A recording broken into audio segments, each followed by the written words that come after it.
The Chicago White Sox say goodbye to Garrett Crochet, shipping him off to the Boston Red Sox. Could the Cubs be finally make a move during the baseball winter meetings? We'll give you all the details coming up. The Chicago Bulls, after almost a week off, will get back at it tonight against the Charlotte Hornets. To football, the Chicago Bears will have an extra day to prepare for their Monday night matchup against the Minnesota Vikings on the road. That and Christine, the Queen Manika, returns for our weekly NFL picks and a whole lot more. It's Sid the Kid, Lakina McGee's Second City Sports. Hashtag Football Friday starts right now.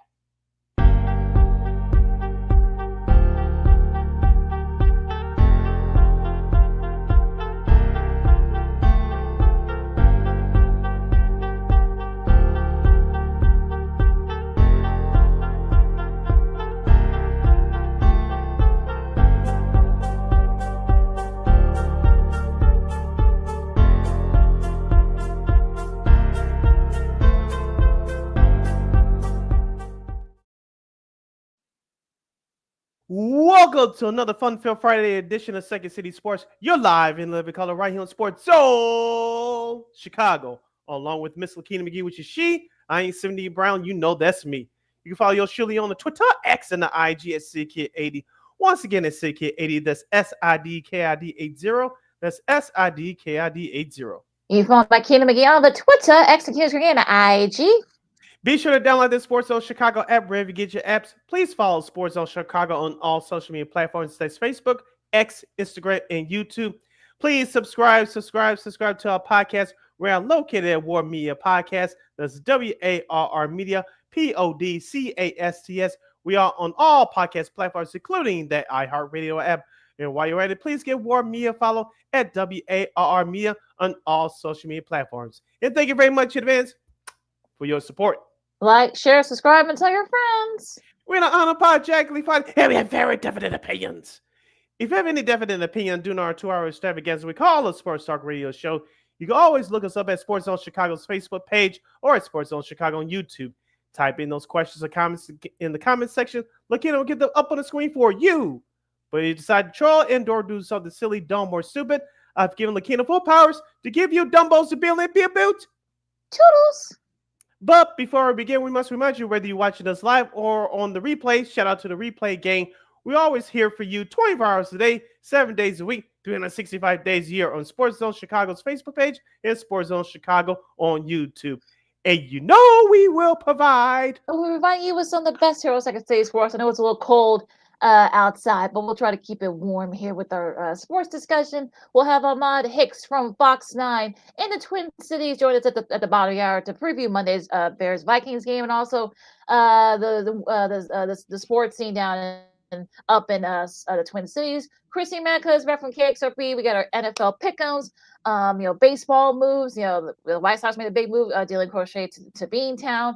Will the Cubs finally make a move? We'll see. There was another big trade that went down in MLB, of course, our NFL Week 15 pick'ems as well, and of course the other stuff too. Of course, college hoops and who will win the Heisman, and the NBA as the Bulls are back in action for the first time this weekend. So much more, but first. I think really the big discussion here is Bill Belichick, 6-time Super Bowl champion with the Patriots. And, he's now going to be going down to North Carolina to do some recruitment there. It's a 5-year deal. The first 3 years are guaranteed, and the last 2 are not. We know about his girlfriend is going to be his granddaughter, but again, we won't talk about that part of it. But apparently he could have been like a candidate for the Bears job, because he has said in various interviews that he would have that the Bears job is one of the most sought after jobs in the NFL. I kind of beg to differ, but I guess you could say that. But so what did you think about all that? Well, what do you think about him going to North Carolina? Perhaps the whole expectation of him, perhaps maybe if I would have vied for the Bears job. I'll ask you a question, and this will tie into my answer, Lakina. Without Googling, I know you're a smart girl. What was Janet Jackson's name of Janet Jackson's album in 1986? I think her greatest album of all time. Oh shoot, I forgot. It's just that they celebrated the anniversary too. I just saw.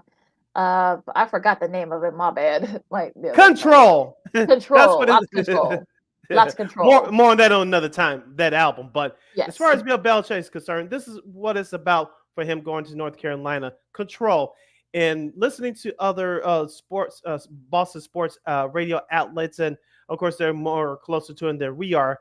It's all about control for Belichick. I know his son Steve is set up to be the head coach once he leaves, whenever that is.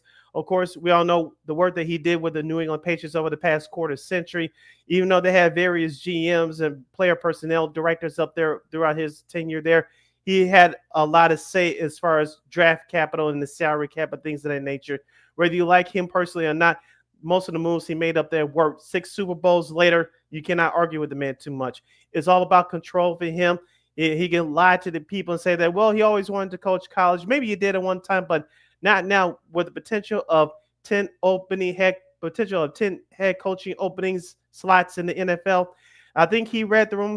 His people told him to told him that you're not wanted anymore. I think some of that has to do with him, quote unquote, winning all the time, and the way he rubs some people the wrong way. That's why you can say that he's blackballed. I'll leave it up to you guys out there to if you have that opinion. But it's all about control for Belichick.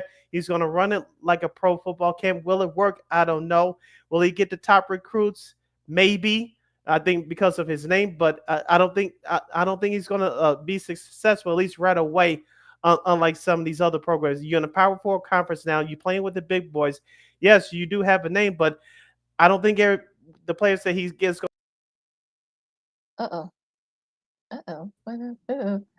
Uh Sorry oh. about that, folks. Sorry about that. Because Maybe sometimes some of we his people trying to cut me off want to get ready to say, expect. but it depends on how he spends that NIL money, which is $13 million. I think he'll get some players initially, and until how he runs that program, I think some of those top recruits may not be there for the long run, whether it's good or bad. Yeah, well, yours is like I see sports and sports with kind of the Kingdom Gates and around with you. I think the control part of it, I think that's really what he wanted. And look, a lot of these guys coming up, a lot of them were like barely in nursery school the last time the Patriots won a Super Bowl. And look, they're getting like 20 million in NIL money. They're gonna have a veteran NFL GM, Michael Lombardi, to be kind of part of that whole thing. So yeah, could he perhaps get get some of the top recruits? I mean, sure, I think I saw a couple of them maybe tweets and stuff that maybe they're thinking about. There are even some guys from the transfer portal. I've heard, saw some of them say they probably would love to go down there. But I think if you ask, Tom Brady and Rob Gronkowski and Julian Edelman and those guys from those Patriots teams, they're kind of like, I don't know. I mean, it's kind of one of those things where you're just like it. I mean, you're going to be dealing with a lot of the NIL stuff, and you're going to be Mhm. dealing. Yeah. Is it a winnable conference? Sure, but yeah, you're still contending with Miami. You're contending with with my with Duke. Duke's becoming a national power now. Duke Mhm. got a couple of top recruits. Virginia Tech. You got the new kids like SMU and Cal. I mean, Mhm. those schools, those schools are nothing to sneeze at either. I mean, yeah, you Don't could forget probably about say, Clemson too. well, Clemson, of course, and and I think that whole thing. I know Dabo. I know Dabo probably is going to have to adapt to perhaps maybe the NIL. He doesn't. He kind of wants to stay away from that, but I think he knows it now, especially now that Belichick's going to be a part of this. He probably is going to have to bring in that NIL. But yeah, I mean, I just don't know if it's going to work. I mean, who knows? His girlfriend might find somebody, might find one of those athletes and might run off with him. I'm not putting it out there, but I'm just saying. Leave her alone. Well, yeah. And so you're going to be dealing with that too. So yeah, that's a whole different avenue here, and it'll depend on what kind of staff he has around him. Maybe that might help that has some college experience, coordinating and stuff. But yeah, I don't know. I know I've heard some people, some guys say, "Oh, it's gonna be a great move," but I just don't see it. But that again, I could be proven wrong. Now, with the coaches like Nick Saban, and we saw this with Coach K in basketball, and Roy Williams as well, all retired because of the new way that college sports is being operated right now with NIL, with transfer portal. Do you think that we could see a reverse in the NFL to the college football game again? What I'm talking about is with coaches like Saban retiring, Kurt Ferenc, he's still there. Shout out to him; he's been there at Iowa forever. But you see, old coaches going out, and coaches that can't get an opportunity in the NFL going to the college game. let's just say for a person like Brian Flores, he can't get the job that he wants. Do you see him going to a college program to build himself up to get back into the NFL? Well, look at Eric Bieniemy. I mean, like he's no longer the OC over at UCLA. Apparently, I guess he's going to try to get back in the NFL game too. I mean, we're kind of seeing it now, but again, will that happen down the line? I just don't see it. I mean, I just don't see it happening because, like I said, college landscape has changed so much, and it's only going to get weirder. So yeah, I don't see it could be the reverse effect. I mean, because you're going to be dealing with guys that are going to want to go back and forth, going back into the pros. So yeah, I just don't see it working. I just don't see it happening. Okay. And one last thing about Belichick before we break for the bottom of the hour and bring on our guest Ahmad Hicks from Fox 9 in Minneapolis. For the NFL teams that the potential that's going to have openings in this offseason, I don't think they were going to be prepared to deal with Bill Belichick. As I said a few moments ago, it's all about control. And you know as well as I do, Lakina, when you have a new head coach, he wants to bring in his own people, including front office personnel. And Bill Belichick can tell these teams that, yeah, I can work with this guy, I can work with that guy, but in the back of his mind, he knows ins and outs of how to build a football team, and he doesn't want to work with a new person. And whether people like it or not, that's his right. And just like on the reverse side, it's the organization's right not to deal with such a personality like Belichick's, even though he knows more football than probably more of the people in those organizations that will have openings this offseason. Going to be interesting down in Chapel Hill, and to be continued as we stay with this. So, with a really quick break, of course, easy for me to say. See, I'm all tongue tied here. We're gonna get our new buddy Ahmad Hicks on from Fox 9 in Minneapolis to preview Monday night's Vikings Bears game. Also to a very busy time up in the Twin Cities and their sports scene up there. So, Kim Yates, City Brown, Second City Sports on Sports of Chicago. Vikings and Bears preview coming up right after this. This year, my mom got me the perfect bag for back to school. These colorful binders help me stay organized. These headphones are just what I need for studying. These new sneakers are just what I needed for the new year. This jacket is a real must-have. My parents got me the skateboard I wanted. It's pretty cool. These scissors really come in handy in art class. These colored pencils, too. These new socks, they can be a real lifesaver.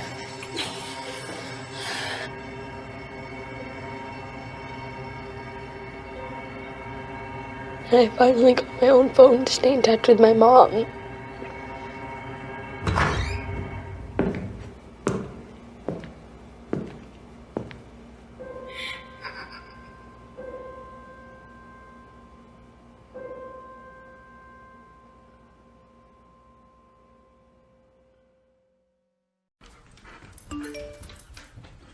Trisha's having a sleepover tonight. Can I go? I wonder about Lucy's friends. What should I say?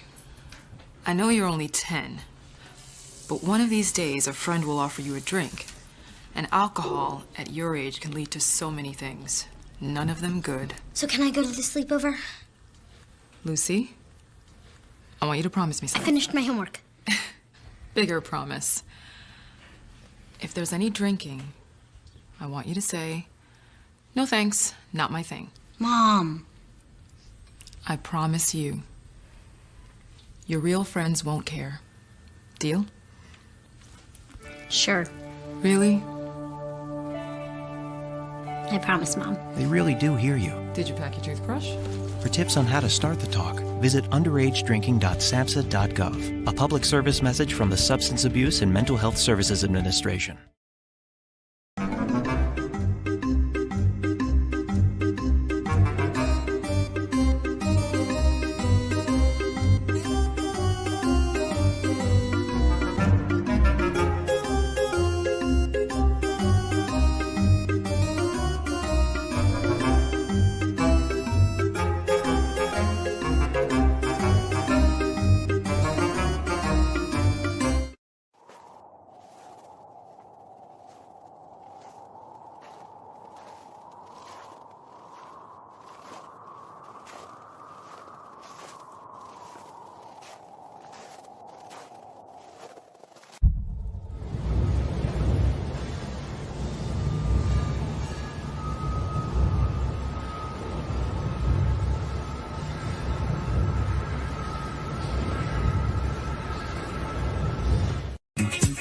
Hey, this is Dr. J, and I listen to Sean and Maya in the morning.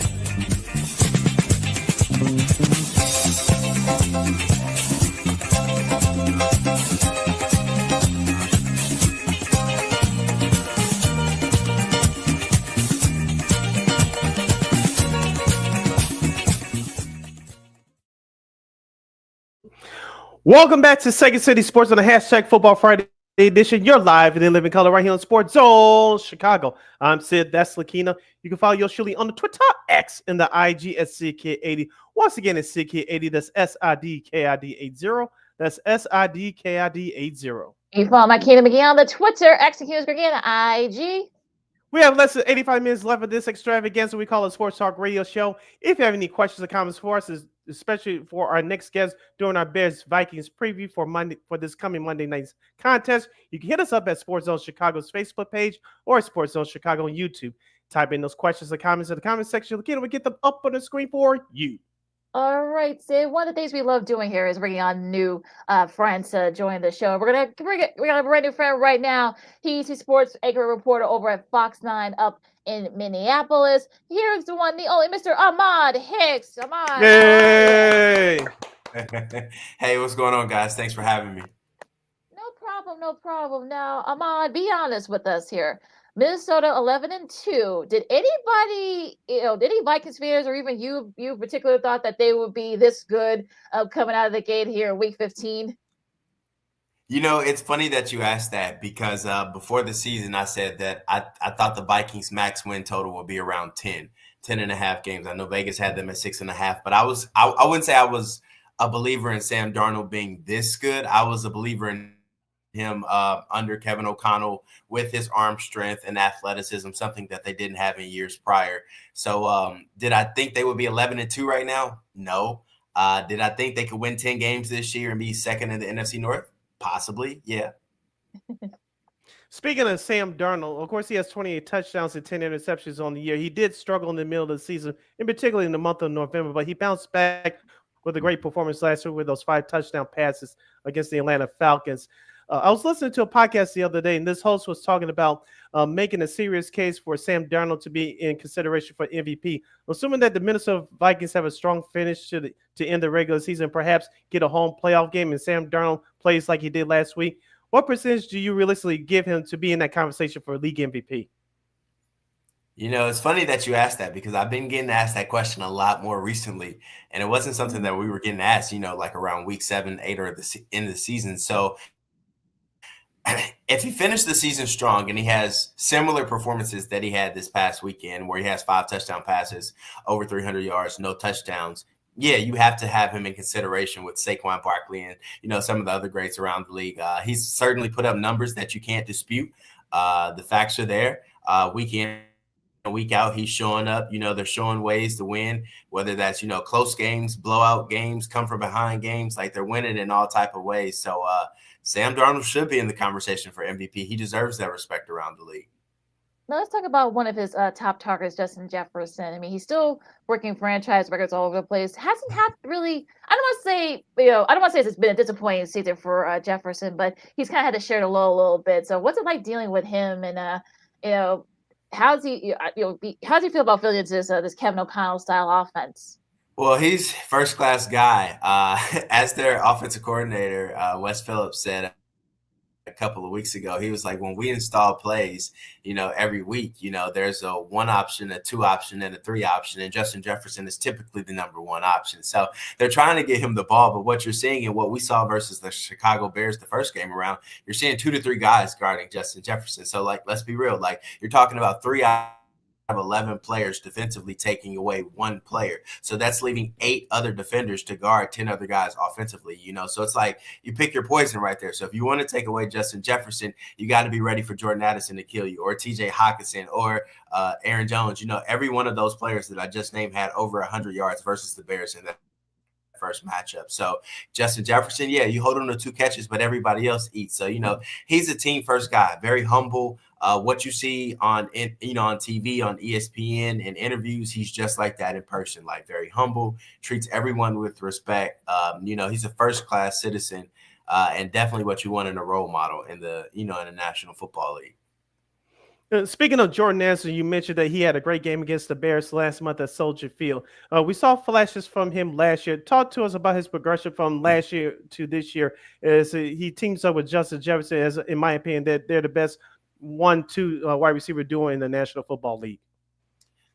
Yeah, he actually had to take on a lot last year when Justin Jefferson was dealing with that hamstring injury. So he was kind of forced into being that number one. And he proved he could do that. Now, he did have some lapses, where it's like, all right, rookie struggles, maybe need to get in the weight room. But that's something he told me he was very prideful in this offseason. Shared with me that he put on 10 pounds of muscle this offseason. So he could be prepared, to take on that beating that the NFL season brings along. He also has some ankle injuries, coming into the season with some off the field issues. So he had to learn to navigate that, learn to be a pro, mature a little bit. He'll tell you that, and then just continue to put in the work. That's what he talks about all the time, just putting in the work each and every day and keep showing up. Sometimes he wasn't getting the ball. I asked him in the locker room, I said, what do you do when you're not getting the ball? You've been the number one in high school and college. What's this like? And he was like, you keep showing up, keep getting open. You don't have to say anything, because when the coaches pull up the film, they see you continuously getting open. They're going to make an effort to get you the football. And that's what we saw this past week versus the Falcons, where he had 3 touchdowns. Let's talk about the defense for a second, Ahmad, because I kind of feel like, yeah, I mean, you don't have you still have like Harrison Smith. I know Stephon Gilmore has been a little bit banged up. They plays every once in a while. The secondary is a little bit probably their main weakness, if you want to call it that, because they do give up big plays occasionally. What do you think? What do you think the defense has to do to kind of like it, especially if the Vikings want to go far as we get down into the playoffs? They have to keep playing as one, all 11 players on the same page, doing their job, not trying to be superstars, not trying to be heroes. That's the thing with Brian Flores. Like, he's going to give you your time to shine. You just have to be patient.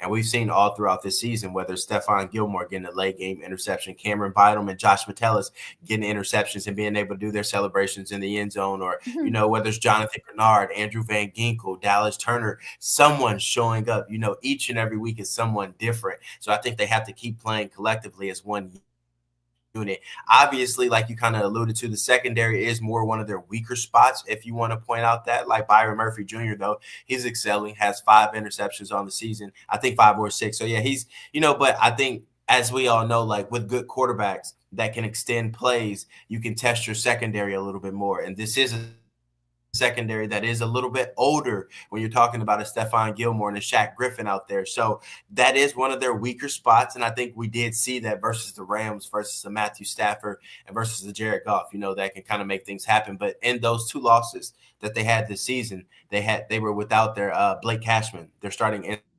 inside linebacker. With Blake Cashman, they're undefeated this season. So that says a lot. He's very athletic, runs a 4.4 at a linebacker position. So like I just said, there's a multitude of players, who can show up for this team, and they just have to keep doing it every week. We're hanging out with our new guy, Ahmad Hicks. He's a sports reporter and anchor for Fox 9 in Minneapolis. He's with us right here on Second City Sports on Chicago City. Lakina here with you on the hashtag Football Friday edition. Now, Ahmad, staying with that Vikings defense, you mentioned that Vikings linebacking core, I think, is very underrated, but as you mentioned, they've been very productive all year long. Talk to us about one linebacker in particular, Jonathan Greener. He leads the team with 10 sacks. Yeah, Jonathan Grenard. He's man. He's another one of those leaders that came over from the Houston Texans, and he started something as soon as he came in that we didn't see in years prior, where they have an ab workout crew after practice. So after hour 45, 2-hour practice, they're coming and doing like 10 minutes of abs after practice. That certainly helps, with your stamina throughout the season, but everything goes through your core. So it's just those small little things, and he doesn't show up every week in the sack column, but he does show up in pressuring the quarterback, showing up and stopping the run game, setting that edge, forcing players to go back inside, or chasing down from backside, a running back or a wide receiver for that matter. So he's a complete football player, a complete outside linebacker. And what he told me, what he loves playing what he loves about playing for the Minnesota Vikings and in Brian Flores' defense is their ability to talk to the coach and the coach to listen to you and take what you like and implement it in the game plan. That's something all the players rave about when they talk about Brian Flores, how if they come to him, at 10 o'clock and say, hey, I just thought of this great idea where we can do a blitz package like this. He's like, okay, let me think about it. The next day it's in practice. They're installing it. He's found a way to incorporate it in their game plan. So he's a player's coach, but he demands a lot out of his guys. And when they were losing, they all talked about how they weren't doing the small things right, like lining up, correctly, or, properly shading on a certain play and things like that. So they seem to gotten back to basics, and it's helping them out lately. Let's talk about Aaron Jones for a second, Ahmad, because he loves playing the Bears. We know that. Had a little over 100 yards the last time they played. He'd have a fumble, so that's kind of been a problem for him. So I know he's been banged up because I know he's been battling a back injury. What do you think he has to do to kind of like make sure that he stays healthy and that if the Vikings want to go far, like I said earlier with the defense? I think the Vikings realized that early in the season, and that's why out and got Cam Akers. Cam Akers was somebody that they had last year on their team. He tore his Achilles, I think, in the game versus the Atlanta Falcons. And after that, they said, you know what, we want to bring him back after he was with the Houston Texans this year. Cam Akers has kind of spelled Aaron Jones just a little bit. Yes, Aaron Jones is having a fumble problem. He has 5 fumbles on the season. He said his mom got after him last game and kind of told him, like, you deserve to be benched. Like, you need to get it together, And so he said he was at home holding his kids, trying to practice, like, if I can hold my kids at home, I can hang on to a football during the game. And versus the Falcons, you saw he was taking very, very good care of the football, 2 hands around it whenever he was in traffic. But he is one of those guys where he's better the longer he plays. And I think, as long as you have someone that can spell him 10 to 12 carries a game, keep him healthy, because this may be a potentially long playoff run for the Minnesota Vikings. So you don't want Aaron Jones to be taking 20 to 25 beatings a game, just to get you a win. So I think, yes, he did have a fumble problem. I think that's in the past.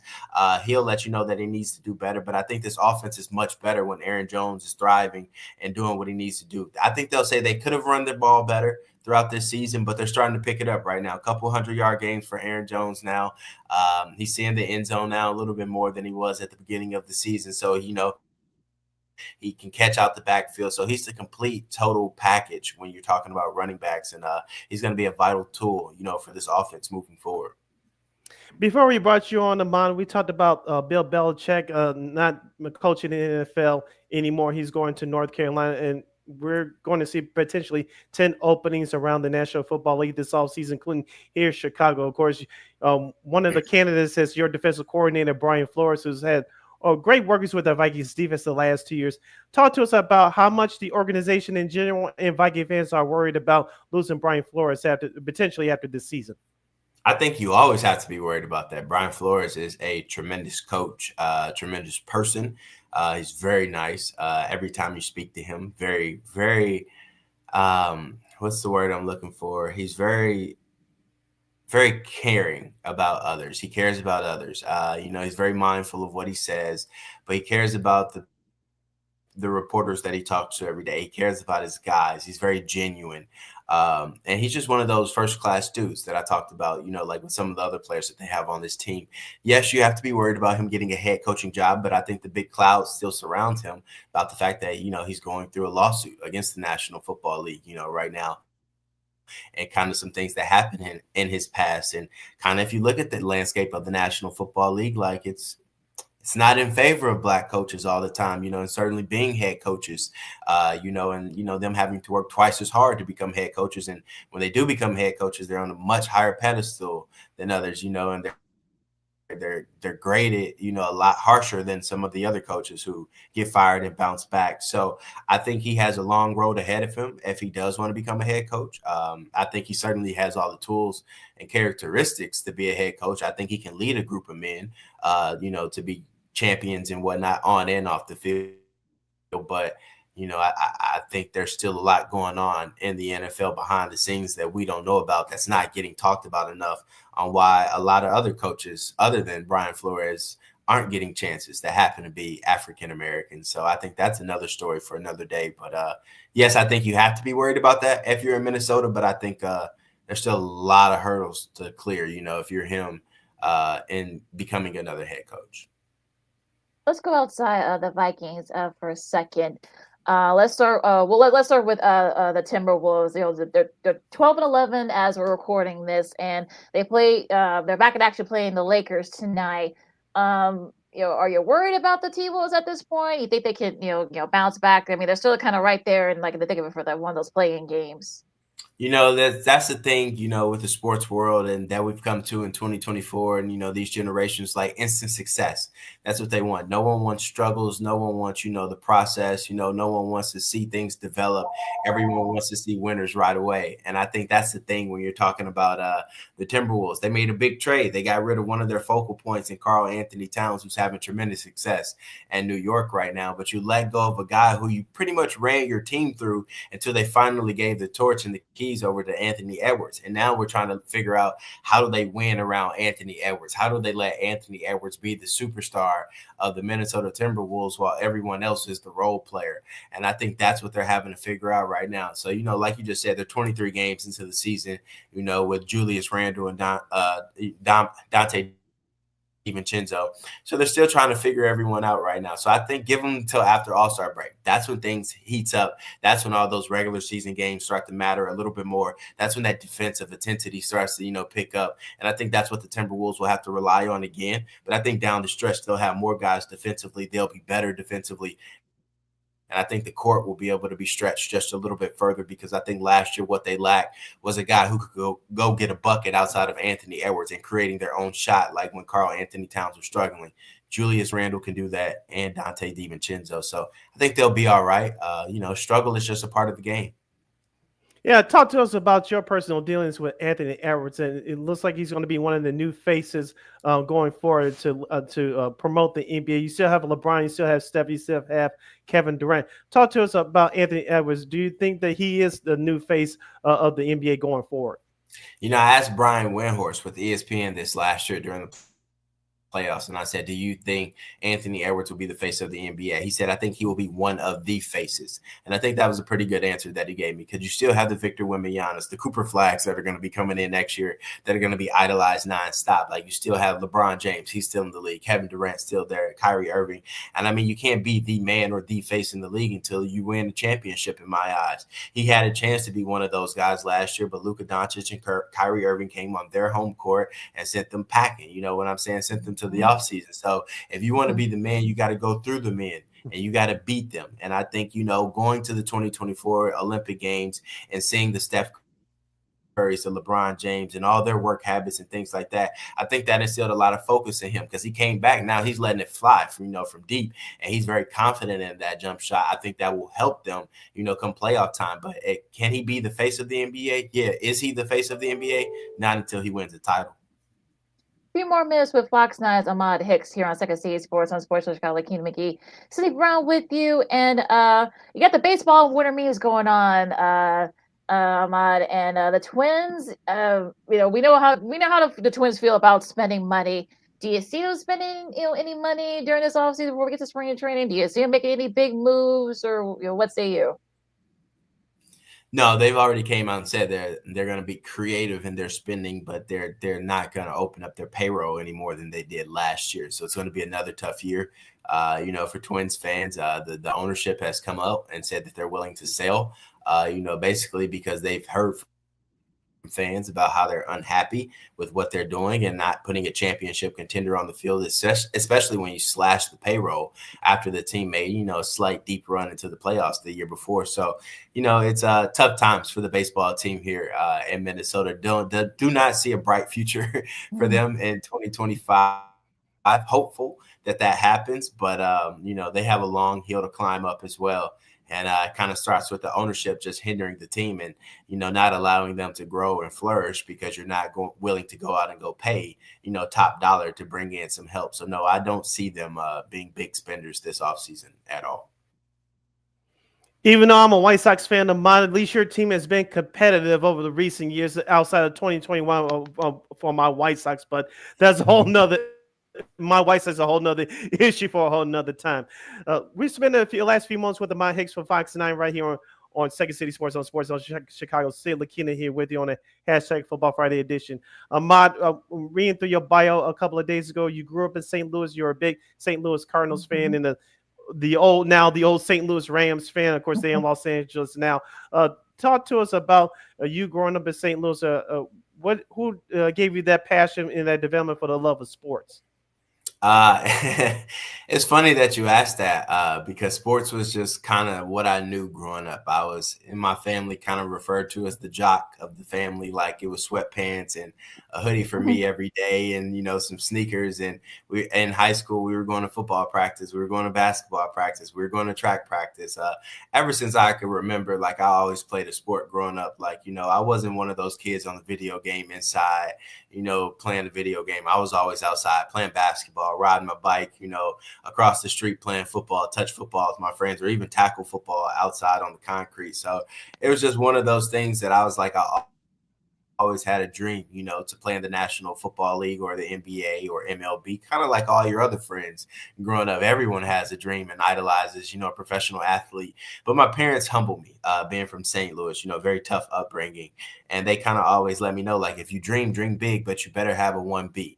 And so they told me, like, if the NFL or professional leagues is 1A, then you got to have a 1B.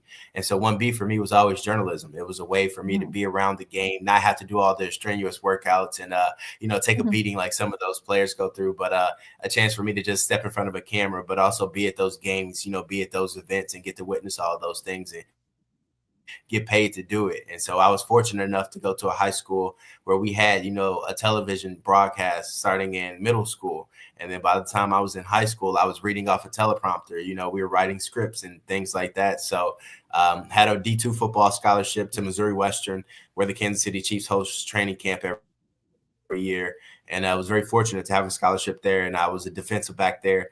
But they didn't have a journalism program. And I kind of knew, like, all right, I stay here, I play football, I do what I do, but I take myself, I kind of get behind the 8 ball, for life after football. And I was kind of realistic, like the ball was going to go flat for me one day. Like I wasn't going to the NFL. So I transferred to SIU Carbondale. One of my best friends played there, Mike Hope Pruitt, who's now in the National Football League still. I think this is his 10th year in the National Football League, but he convinced me to go to Carbondale. And they had the River Region Evening Edition program. And so we had a chance to, be on television, the local channel there, while still doing everything you needed to do, learning everything behind the scenes and whatnot. So I got a chance to walk onto that football team, made the team there, was a wide receiver there for 3 years, battled some injuries 2 years in a row. So learned a lot, about perseverance and not getting what you want out of life, but still seeing it through and doing what you signed up for. So met a lot of great teammates, met a lot of great connections there. And that kind of propelled me, into television and where I am now. So I had to multitask and juggle a lot while at Carbondale, but it's just what you have to do sometimes, in order to get to where you want to be. And so did a lot of internships, and coming out of there, I went to Jackson, Tennessee for 3 years, St. Louis for 4 years, and now here in Minnesota for 2 years, and just signed up for 2 more years. So yeah, going good right now. Oh, congratulations! Yeah, I admire the hustle. Look, sometimes you gotta do what you gotta do to make strides. So I can only admire you for that. Now, last question for me, Ahmad. The Minnesota Golden Gophers, the football team, they're going to be playing in the Duke's Mayo Bowl against Va Tech, January 3rd. Have you dealt with PJ Fleck, and what's his personality like? And you think Minnesota can kind of like be, because you could probably say they could have went to a bigger bowl game had they not had a couple of bad losses. So have you had deals with PJ Fleck, and if so, what's he like? What you see from PJ Fleck on camera and all those interviews, the roll the boat, Sky You My, Go Gophers, that's PJ Fleck. Off camera, on camera, what you see, what you get. The best car salesman is kind of like how I like to refer to him. Like he's just, straight from the book. Like he's not going to give you these sound bites where he's just going off the wall and you're like, man, this is must-see television. Like it's the same thing every single day. And we kind of joke about it when you talk to one of his players because they sound like they're just talking. You just take his brain and implement it right into one of their heads, and it just sounds like an extension of him. Like he's a good guy, he's a good recruiter. I've kind of challenged the fact that he does not have a winning record versus top 500 winning teams, or good teams, like Ohio State, Michigan, and those type of teams. He does not have a win against. He just beat Iowa for the first time, since he's been here. He's 500 against, the Wisconsins and things like that, where he just made a win above 500. So he's a good coach. He's brought this program to new heights, where they were winning 9 games, a couple of seasons ago. But I still think there's another level that they can tap happen to you. Talk about a couple of bad losses. That's been the MO for this team, this program, since he's been here. It's like they're always right there, but they can't get over the hump. And everyone likes to refer to their Outback Bowl victory that they had a couple of years ago versus Auburn. But it's like, hey, it's time to move past that. Like, it's time to get to a bigger bowl game, get to one of those New Year's Six bowl games. And you see Kirk Cignetti do it with Indiana, in his first year. So it's like, all right, you've been here for a long time. It's time to make it happen. So I'm a big challenger in PJ Fleck. I think he's doing a great job. I don't think you fire him and just easily, repeat the success that he's had. But I do think it's time to kind of raise the bar for success here in Minnesota, and time for him to push the Gophers forward and become a national powerhouse. All right, that's been Ahmad Hicks, a Fox 9 sports anchor and reporter out of Minneapolis, Minnesota. Join us today on Second City Sports. Great job, my friend. But before we Springer, I just wanted to say personally, I watched your guys' Vikings Game Day Live pregame show every Sunday on Fox 9, the number 9.com. You, it's Don Mitchell and Pete Bursich and Ron Johnson, that whole crew. I just wanted to say 2 thumbs up to you and the entire crew. Keep up the great work. And where can people follow you on social media? Thank you for that compliment. I'll make sure I pass it along to the team. And you can follow me on social media at Ahmad Hicks TV. That's AHMAD HICKS TV. That's on X. That's on Instagram. You'll be able to find me at that on both of those. Tell Dawn we said what's up. We had her on a couple of times. We have to have her back on again. So tell her we said what's up as well. And continue all the great success, Ahmad. We'll definitely have you back on the show soon. All right, I appreciate it. You guys take care. Thanks for having me. Yeah, you too. All right, thank you. Much continued Happy success. holidays. Happy holidays to you guys as well. All right. All right, that was Mr. Ahmad Hicks from Fox 9 in Minneapolis. Hour number 1 in the books. Hour number 2 coming up here on Second City Sports on Sports of Chicago. After this break, we'll talk some NBA as the Bulls are back in action. Of course, we'll also recap the NBA Cup quarterfinals. Some weirdness happened in a couple of those games. Do you care? Well, we'll talk about that. Of course, our prediction who will win the Heisman Trophy. College hoops has as we got some big matches coming up this weekend, heading into the holiday break, and of course, our girl Christine Mann from KXRB, and so much more fun coming up next with Keenan McGee, City Brown, Second City Sports on Sports of Chicago. We go round ball coming up right after this. No, I don't know though. I'm scared. I mean, you're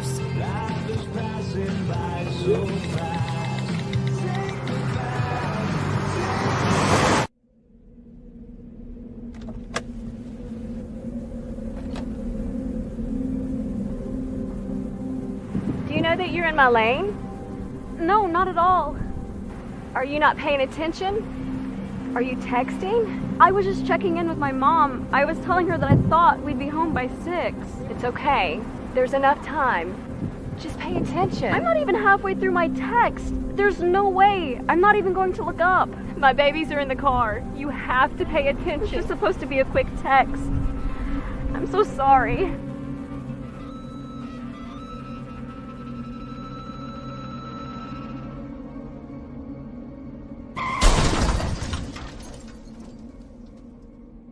Hi, I'm Tom Brady, the director of DODEA. September is National Suicide Prevention and Awareness Month. The simple act of reaching out and caring for those in our communities is something we all can do. Just being there for someone you care about can be a tremendous first step in getting them access to confidential resources and support that they need. It only takes one person and one small act and 1 minute to make a difference. Let's make a difference.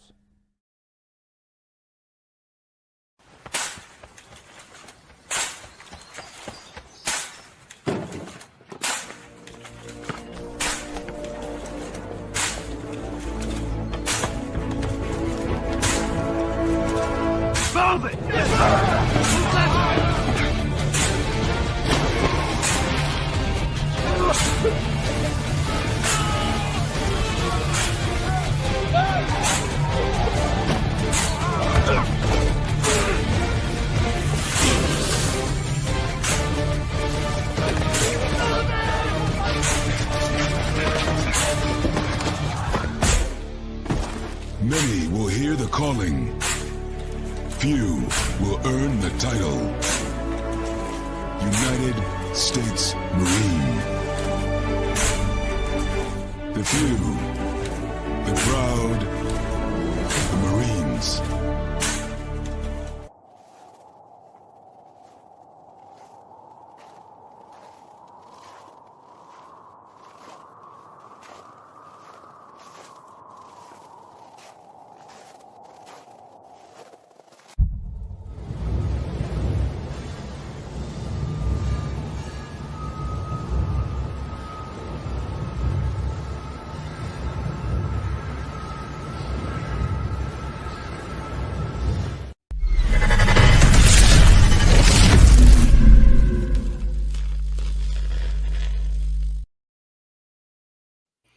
Welcome back to hour number 2 of Second City Sports. You're live and in living color right here on Sports Soul Chicago, along with Miss Lakina McGee, which is she. I am Sidney Brown. You know that's me. You can follow yours truly on Twitter, X, and the IG at SidKid80.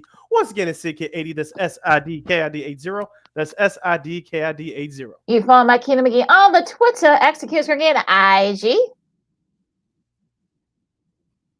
We are entering hour number 2 of more sports talking conversation. If you want to hang out with us as we get into the Chicago Bulls and the rest of the NBA, college basketball, and MLB for this segment, you can hit us up at Sports Zone Chicago's Facebook page or at Sports Zone Chicago on YouTube. Type in those questions or comments in the comments section. Lakina will get up on the screen for you. Shout out to Chris Foster and our guy Brandon Schutz. They commented so far in the chat. You can do the same thing at Sports Zone Chicago's Facebook page or at Sports Zone Chicago on YouTube. All right, do what Chris and Brandon are just doing right now. We'll put the call-ups up for you guys.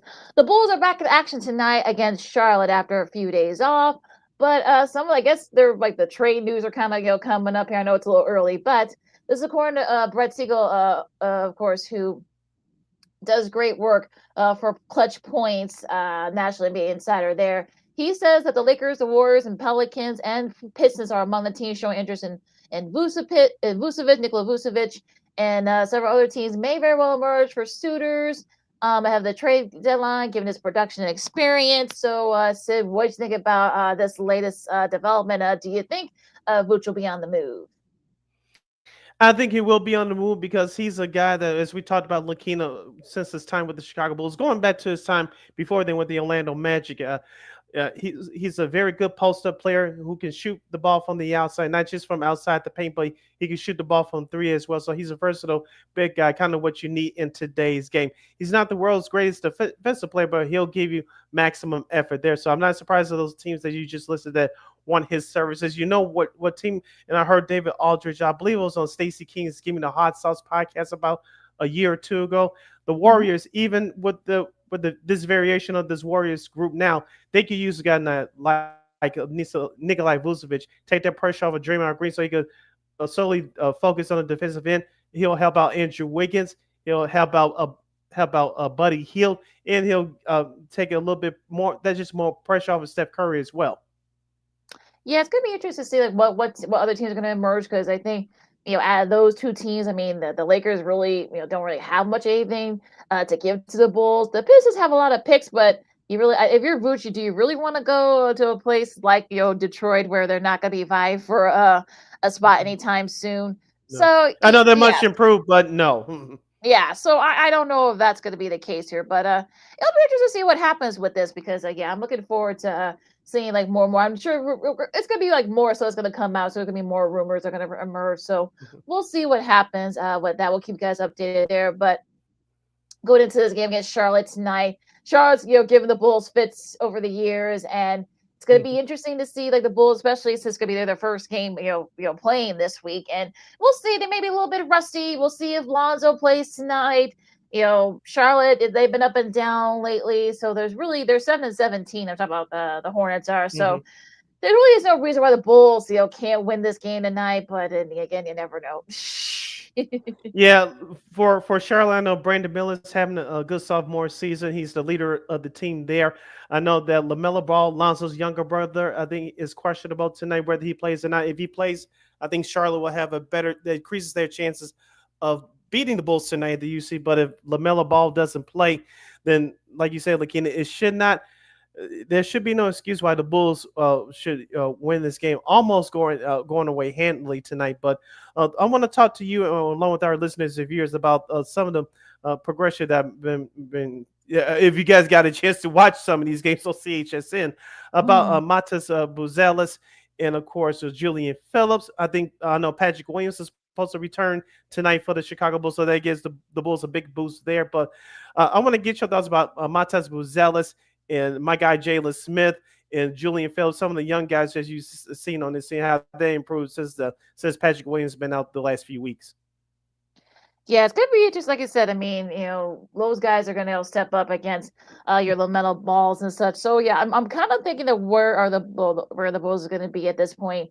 Yeah, I mean, I know, Bruzelas. I know I saw him and Dalen Terry. They were actually at the Kenwood Simeon game last night, so that was actually pretty cool to see them support CPS boys basketball. But yeah, I mean, I'm kind of like sort of, it's going to be interesting to see like how like everything is set up, how Billy Donovan, because we know that the Bulls tend to not have good starts. So I'm wondering, like, I think, set the tone early. Just try to kind of like, step it up early. Just, put them on, put the Horns on the pedestal early on. Just kind of try to get them going. So, hit your threes and just, at least I know Bulls defense. I know that's a little bit, a lot to ask, but you kind of want to have to try to set the tone early and perhaps maybe try to kind of make it seem like, okay, well, let's try to kind of make this happen with the Bulls and I guess a very tough Hornets squad.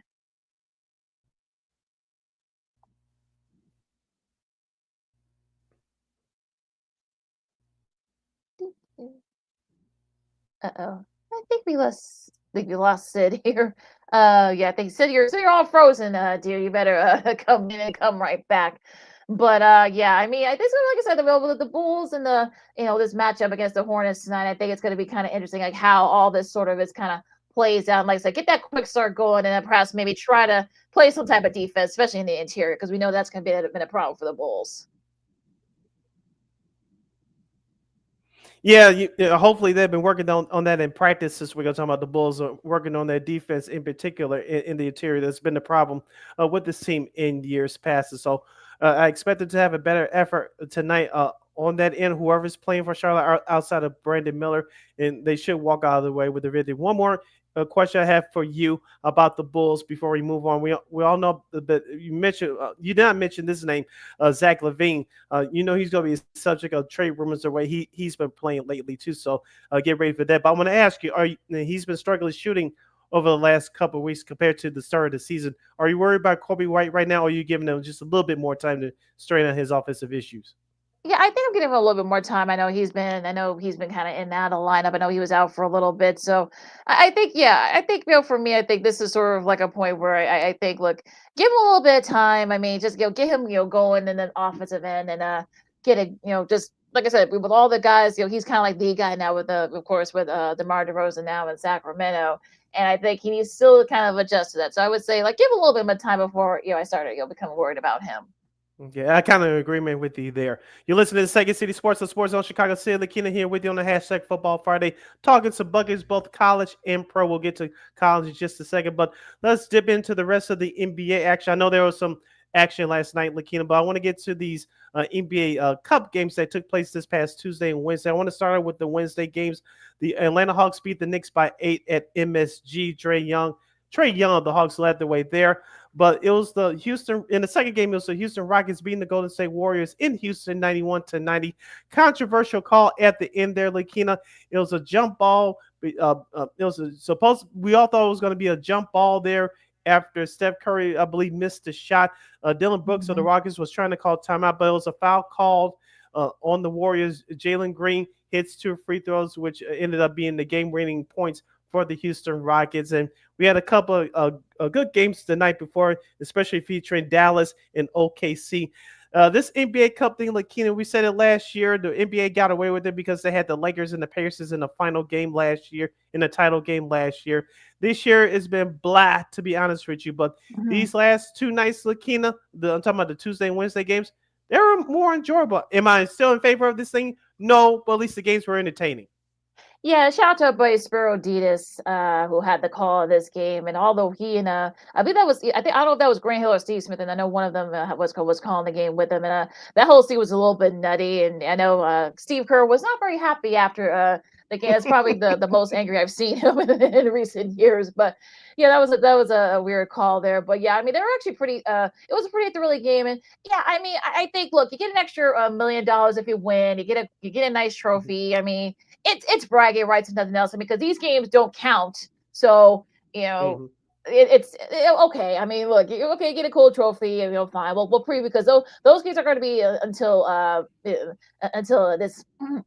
Until this weekend, so yeah, I'm kind of it's gonna be interesting. Like, look, Atlanta with a nice win over New York that game prior to that. DeAndre 124 points for them. Yeah, I know. Look, I know some people don't care, but I'm sure Tibbs was not very happy after that game because Atlanta's shots were very they were hitting all their shots, and of course, and it'll be interesting to see like how we'll preview those games because they're on there tomorrow, but yeah, I mean, this is gonna be this should be a couple of fun semifinal games, though, I think.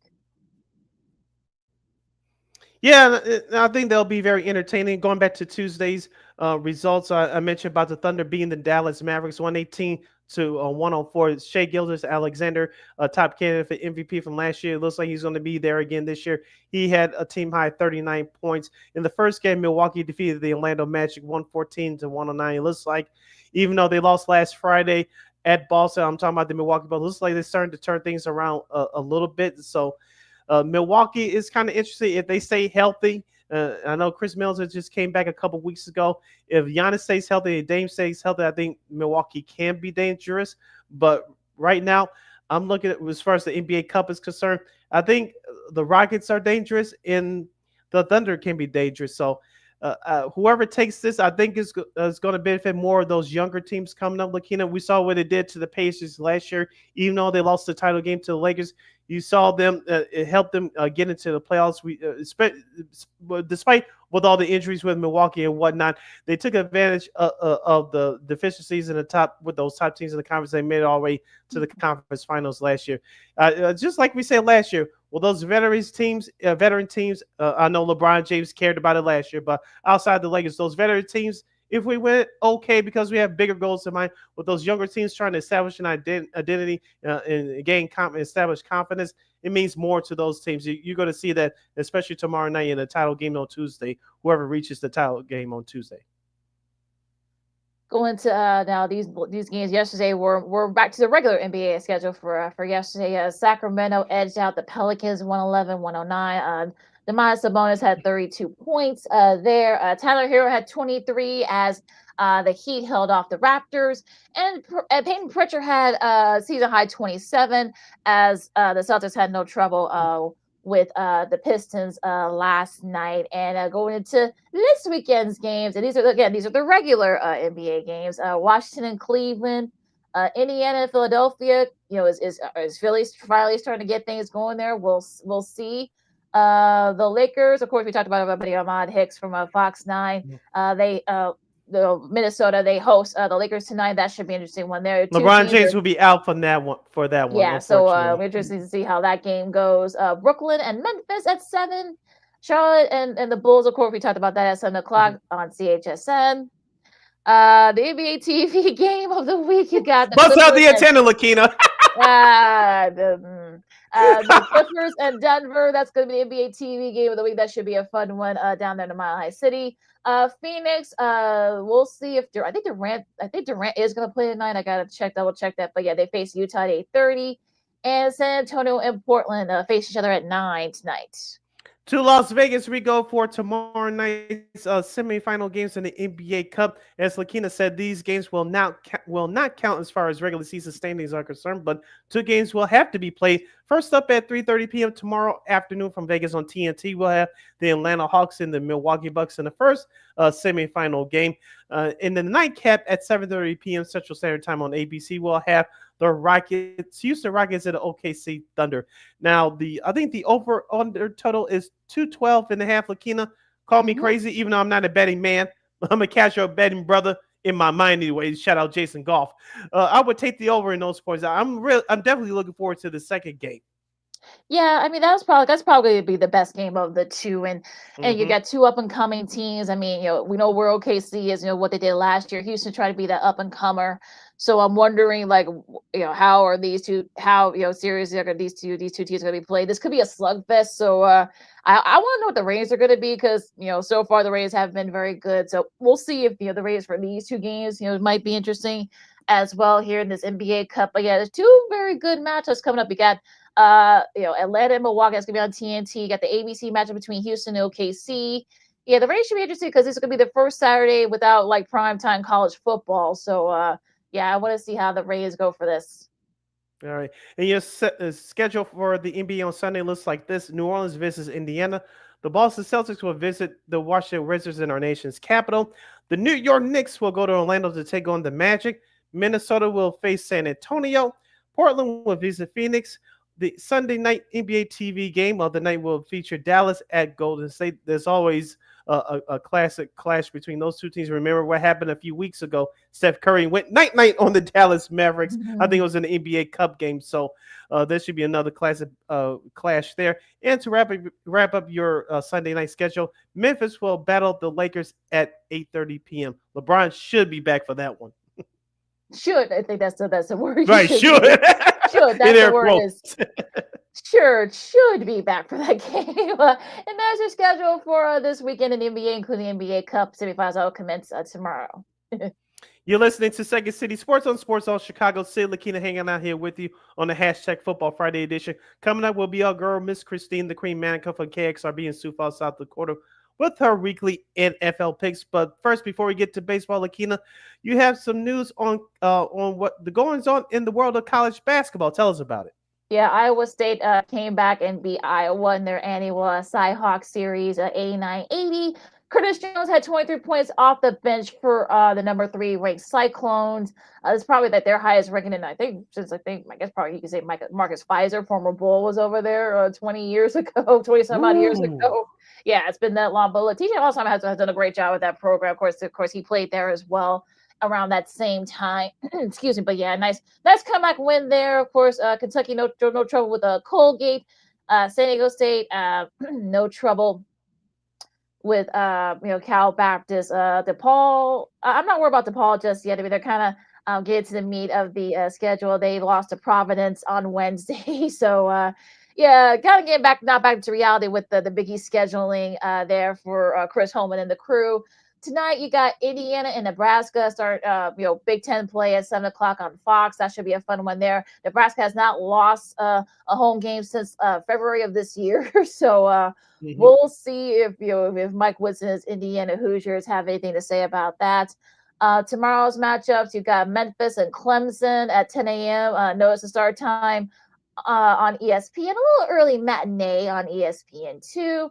A good one on CBS at 11 a.m. You got Texas A&M and Purdue. I don't think Purdue people thought that this would be a rebuilding year for Purdue. I guess Matt Painter and his guys had other ideas. Of course, we know Zach Edey. Ohio State and number 2 Auburn on ESPN2. Speaking of DePaul, they host Wichita State. That's going to be at noon on FS1. You got the Cincy series. You got Xavier and Cincinnati. They're continuing their series at 1 o'clock on ESPN Plus. You got Wisconsin and Butler on Big Ten Network at 1. Wisconsin coming off a loss earlier this week. UCLA and Arizona at 2 o'clock on ESPN2. A Big Ten matchup here. I know it's weird. I know we had their battles in back to Pac-10 and Pac-12, but still keeping that. Hopefully keep that rivalry going here too. Because you got the ACC versus the Big Ten now. I know welcome to college sports in 2020. Yeah. For Georgetown and Syracuse is on the AC Network. 2 old Big East rivals matching up here. NC State and Kansas. Of course, NC State coming off their Final Four appearance last season on 2:15 on ESPN. Bobby Hurley's Arizona State squad, they traveled down to they're going to be in Atlanta. They're going to be facing Florida, number 9 at 2:30 on the C Network. Southern Miss and Ole Miss, that's going to be at 3 o'clock on the C Network. Let's see. LaSalle and North Carolina is going to be at 3 o'clock on the CW Network. Tennessee. Channel 9 here in Chicago. Yep. As you always say. Yeah, and speaking of down in Champaign, staring with that. Yeah, number one Tennessee against against Illinois at 4:30 on Fox. That should be a good one. Yes, both teams won their previous contest earlier this week. Miami were down by Tennessee. They lost to Tennessee by 15. Of course, the Volunteers are the number one team in the country right now. The Final Illini, they're not ranked yet. Hopefully, they'll get ranked again. They hold off a tough Wisconsin team at home in Champaign, 86-80, like Lakina mentioned. A plus 11 rebounding advantage for the Illini. They shot the ball at a 42% clip. The Wisconsin usually gives the Illini trouble, especially down there in Champaign, but nice win by that young squad. This is going to be a big test for the Final Illini tomorrow. A couple of key attributes to look out for in this game: rebounding and free throws. Let me repeat that again: rebounding and free throws. If the Illini have the advantage in both of those categories, they win their game. Yeah, they're going to need a big showing for Kasparas Chukionis for Illinois, especially in that rebounding department. Look, Illinois actually, look, they played tough. Well, look, they came back, of course, after they were big down in Knoxville last year. Of course, Dalton Kennett hit some big shots for Tennessee to hold them off. So that should be a fun one down there in Champaign. I know that place is going to be rocking. Down there, and a couple of old in-state, the State Farm Center down in Champaign. A couple of old in-state rivals are renewing their bluegrass rivalry as Louisville faces Kentucky at 4:15 on ESPN. I know Mark Polk's been lobbying to get this rivalry back going, and it looks like they're going to do just that. Chris Mack, of course, now leads the way for Louisville. I know they've had some various issues, with the previous regime, but they're back going, and it should be a fun one down there in Lexington at Rupp Arena. Yeah, they should get DePaul and Illinois to go back to playing basketball again, but I digress. It's a whole different conversation. Right. Grand Canyon and Georgia, that's going to be the State Farm at Atlanta, so that's another game, so that should be a fun one down there. That's going to be on SC Network at 5. Marquette and Dayton, that should be a good matchup on CBS Sports Network. I know that place is going to be rocking down there in Dayton, and Gonzaga and UConn. A big one that's going to be at MSG at Fox on Fox at 7:00. That should be a good one. There you got the defending champs start to get back on track after had a tough couple weeks after during Thanksgiving. Now they're back going. Gonzaga, of course, they're facing another tough matchup. That should be a fun one over there in MSG. Yeah, Oklahoma and Oklahoma State at 7:00 on ESPNU, and then of course at 7:30 p.m. on the SEC Network, Creighton versus number 7 Alabama. That should be a fun one down there in Tuscaloosa. Yeah, that's about it for some of the big matchups there for tomorrow. Now, a couple of Sunday ones here before we go into baseball. Let's see, anything of note here? South Alabama at TCU. TCU's been playing pretty well this year. Air Force, Northern Colorado, and that's really about it. Cause I think these are some of the that's Monday. My bad. Hold on. All right. This thing doesn't want to cooperate. This good old touch screen here. Okay, there we go. Nothing really. Like I said, I was right. Nothing really. No, UIC in Little Rock, down there in Arkansas. Shout out Jay Hood. What'd you say? I said shout out Jay Hood, Jonathan Hood of ESPN 1000. He's the voice of UIC Flames baseball and basketball. Yes. Georgia Tech and Northwestern. That's going to be at 3:00 on the Big Ten Network. That should be a fun one there. Of course, Oregon hosts Stephen F. Austin. Loyola, I know they were out with some of their one of their top leading scorers. He's going to be gone for a while. They host San Francisco. And that's it. Well, USC and Montana State, they host them on the Big Ten Network also at 7:00. So, a few decent matchups for Sunday. But that's the schedule for this weekend in college hoops.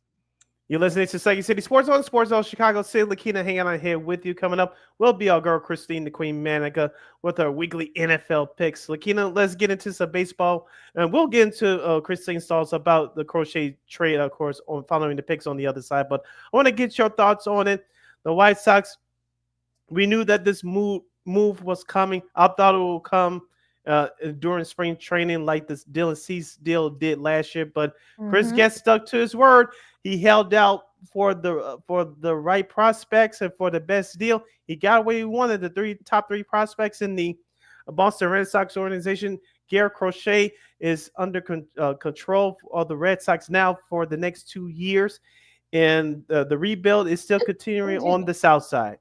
Yeah, I'm wondering though about this whole thing with Crochet. 'Cause I've seen like White Sox fans divided on this. Do you trade your best your best player and try to build around him, and do you trade and perhaps maybe try to get some prospects? Of course, you got Kyle Teo, Brady Montgomery, Chase Midroff, and Wilkenham Gonzalez. No, that's actually his real name, folks. I'm not making that name up, but yeah, I mean, it'll be interesting to see like you may see a couple of these guys coming up this season. But yeah, I mean, look, I know Will Vebble's supposed to put his stamp on here, we're developing these young guys. But yeah, it'll be interesting to see how this goes. But yeah, I see a lot of division among Sox fans about this trade.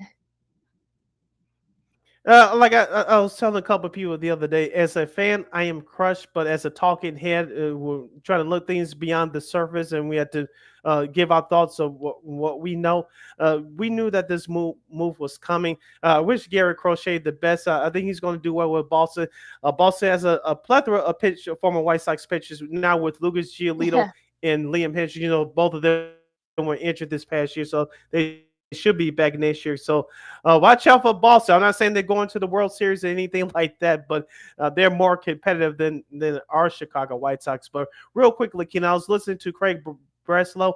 He's the COO of the Boston Red Sox. He was on one of those Boston radio stations the other day, and one of the hosts asked him, was the parameters of acquiring Garrett Crochet giving him a new deal? Because remember the stories that came out last year around the All-Star break, if Garrett Crochet was traded, word from his camp was he wasn't going to pitch unless he got a contract extension.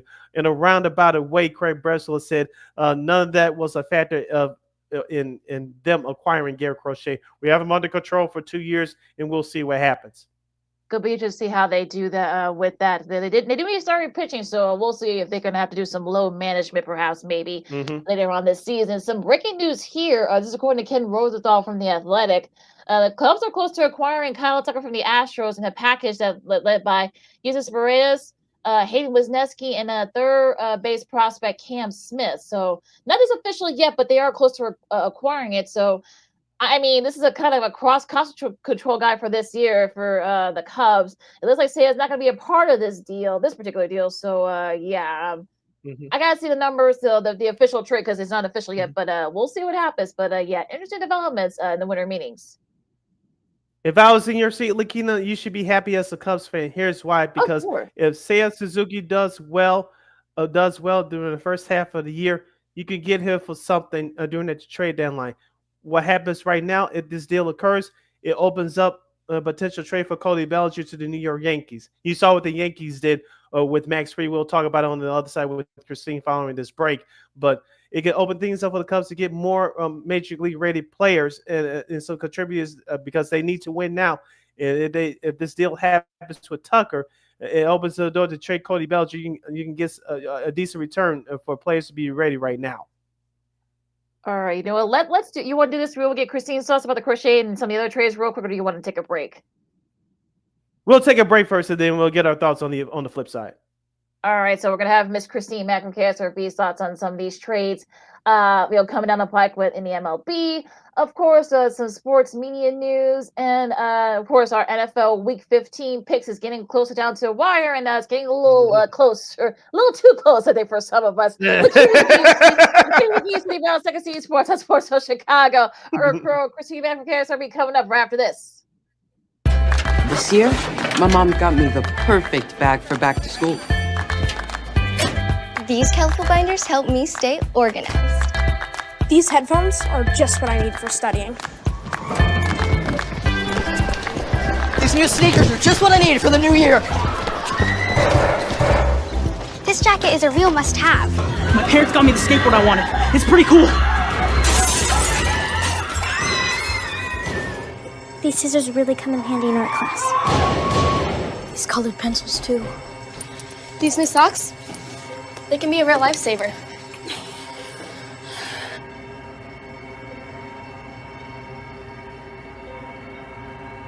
I finally got my own phone to stay in touch with my mom.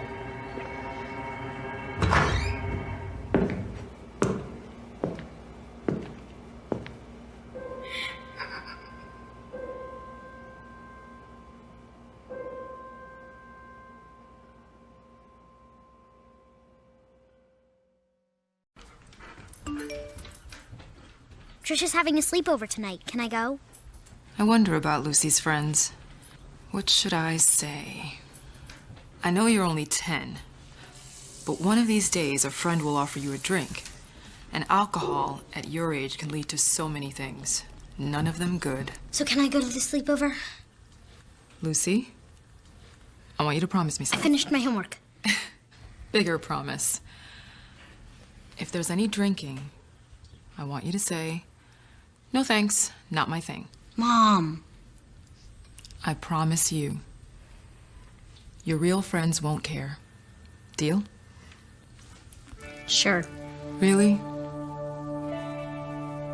I promise, Mom. They really do hear you. Did you pack your toothbrush?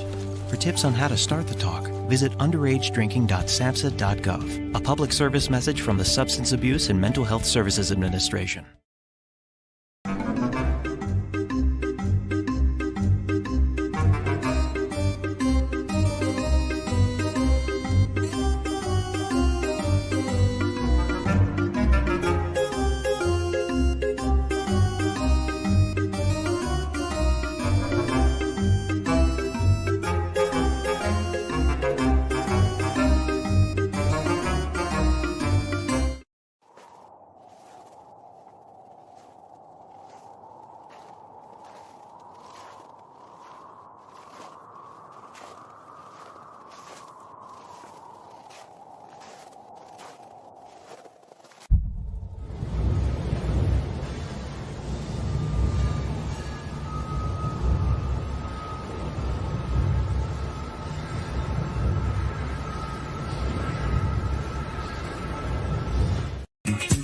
Hey, this is Dr. J, and I listen to Sean and Maya in the morning.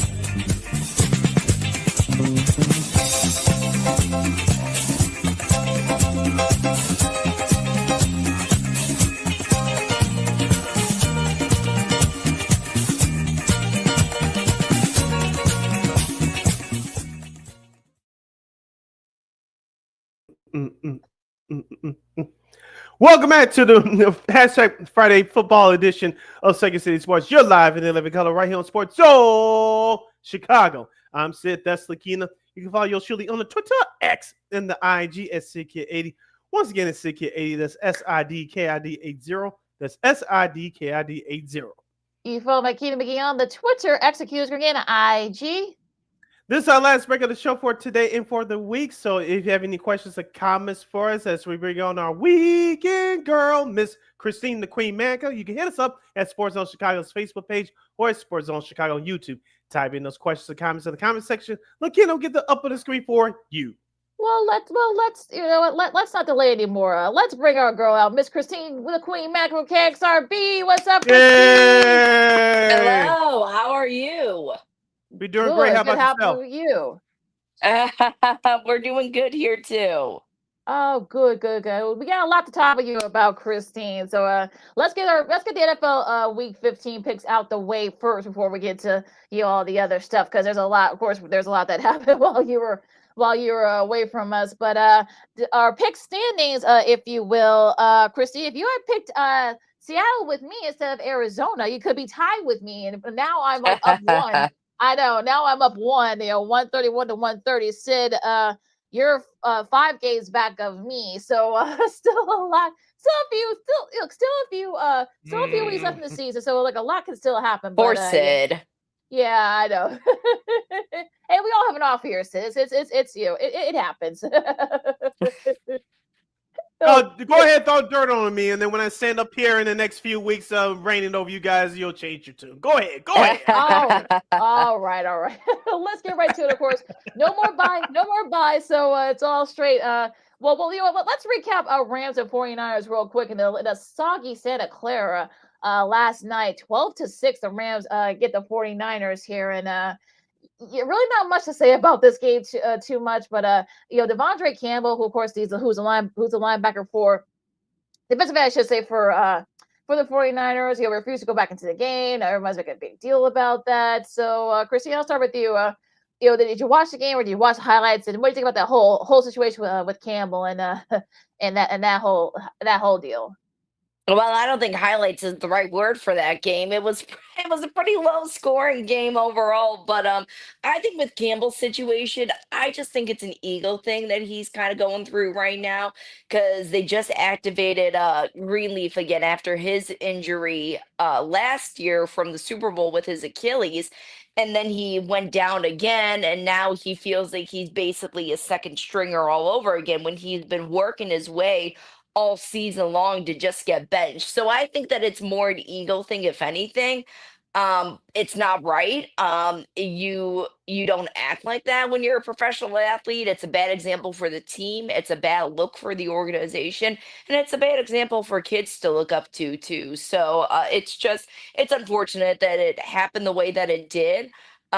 We were talking about this earlier. I think the last time team member refused to play or just walked out. It was, in my recent memory, unless there was someone before that, Antonio Brown, ripping off his jersey, throwing it in the crowd, and that was it.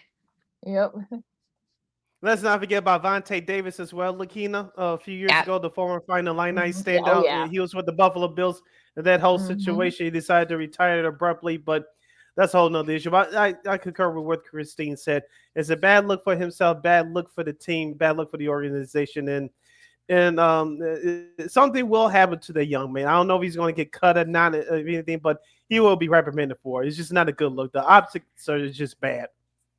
Yeah, I mean, they're working on that right now. Looking at Ian Rappaport's post right now on Twitter X. So, not the last we've heard of it, but yeah, I think if the 49ers had a better record had they won that game yesterday, I think this probably wouldn't be this is probably a footnote at best. But since it's a big story, since they lost the game against the Rams, so now the Rams have swept that season series. So we'll see what happens with that. Now let's get to the picks here for Week 15.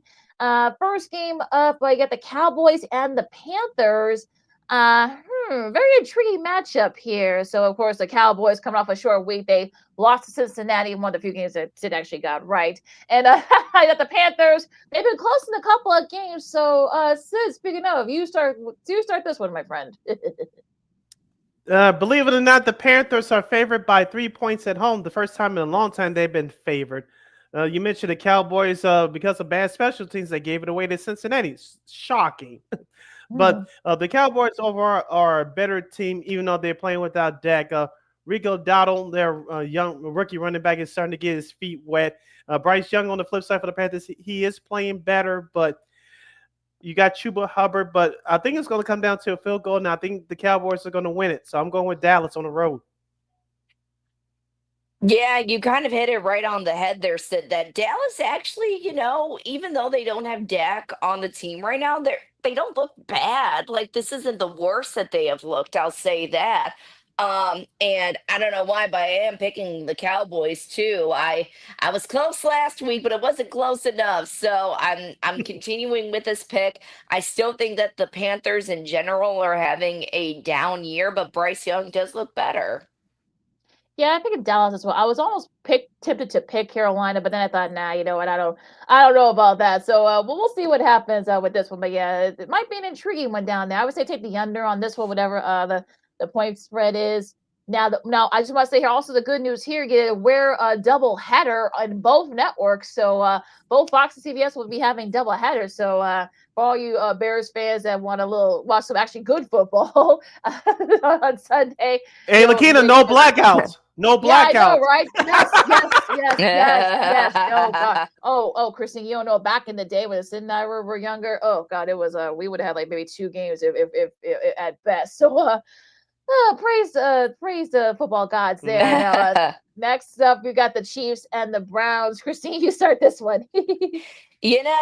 Although the Chiefs are having a down year and with Jameis Winston leading the Browns, you don't know what you're going to get with him in general. But I still think that the Chiefs should have this game. Not easily. It's going to be a fight for sure, but I am going to pick the Chiefs for this one. Although I thought it was interesting that Patrick Mahomes said the other day that he isn't thrilled with playing so many games in 11 days, including on Christmas Day. I don't know how to interpret that kind of headline that he threw out there, but that says something about maybe a character perspective of him. That's just my thoughts on that.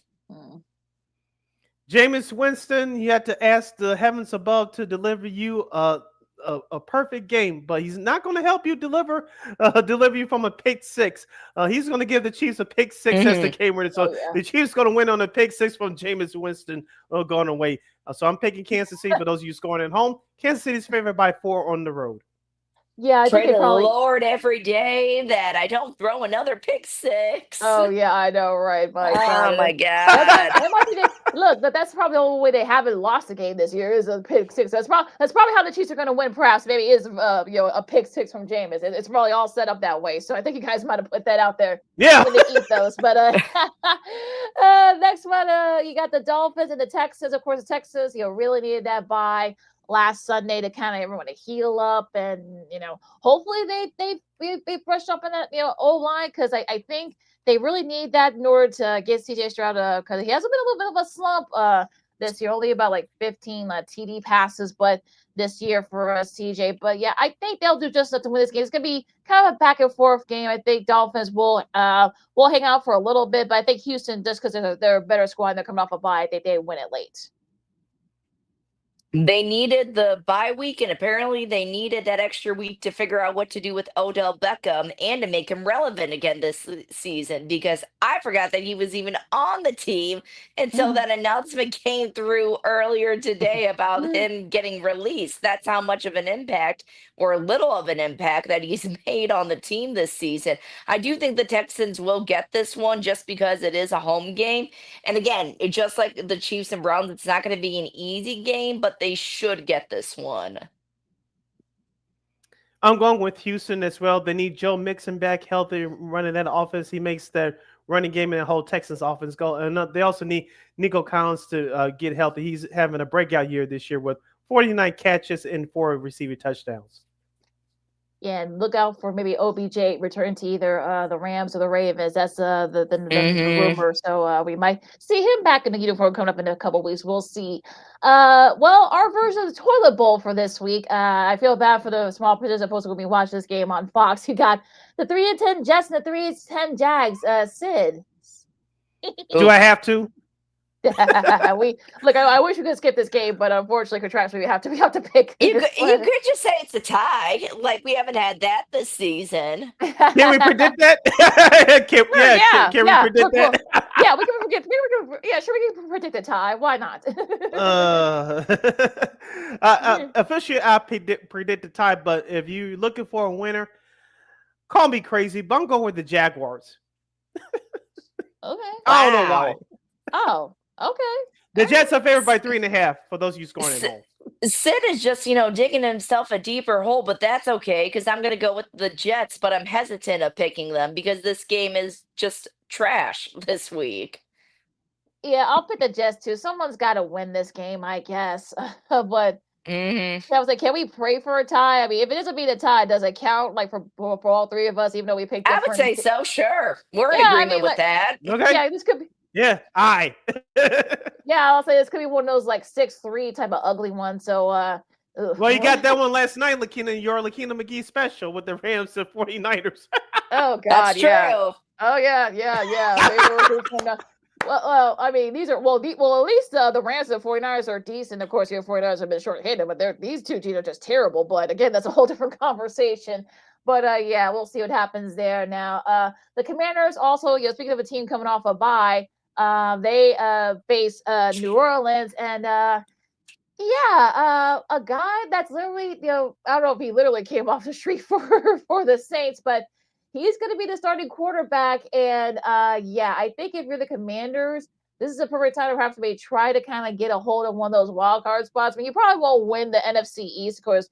Philadelphia probably has a stranglehold on that division, but you got to take care of your business. Perhaps maybe get into one of those wild card spots. Going to be facing a Saints squad that's been depleted by injuries. Yes, they took out Alvin Kamara, but Jake Hayner is going to be the starter for this game, and probably because of course Carr with that wrist injury and his non-throwing hand. But yeah, I'm picking Washington. This should be something that they should be able to take care of. It's indoors, so we don't have to worry about that. So yeah, I'll pick the Commanders for this one.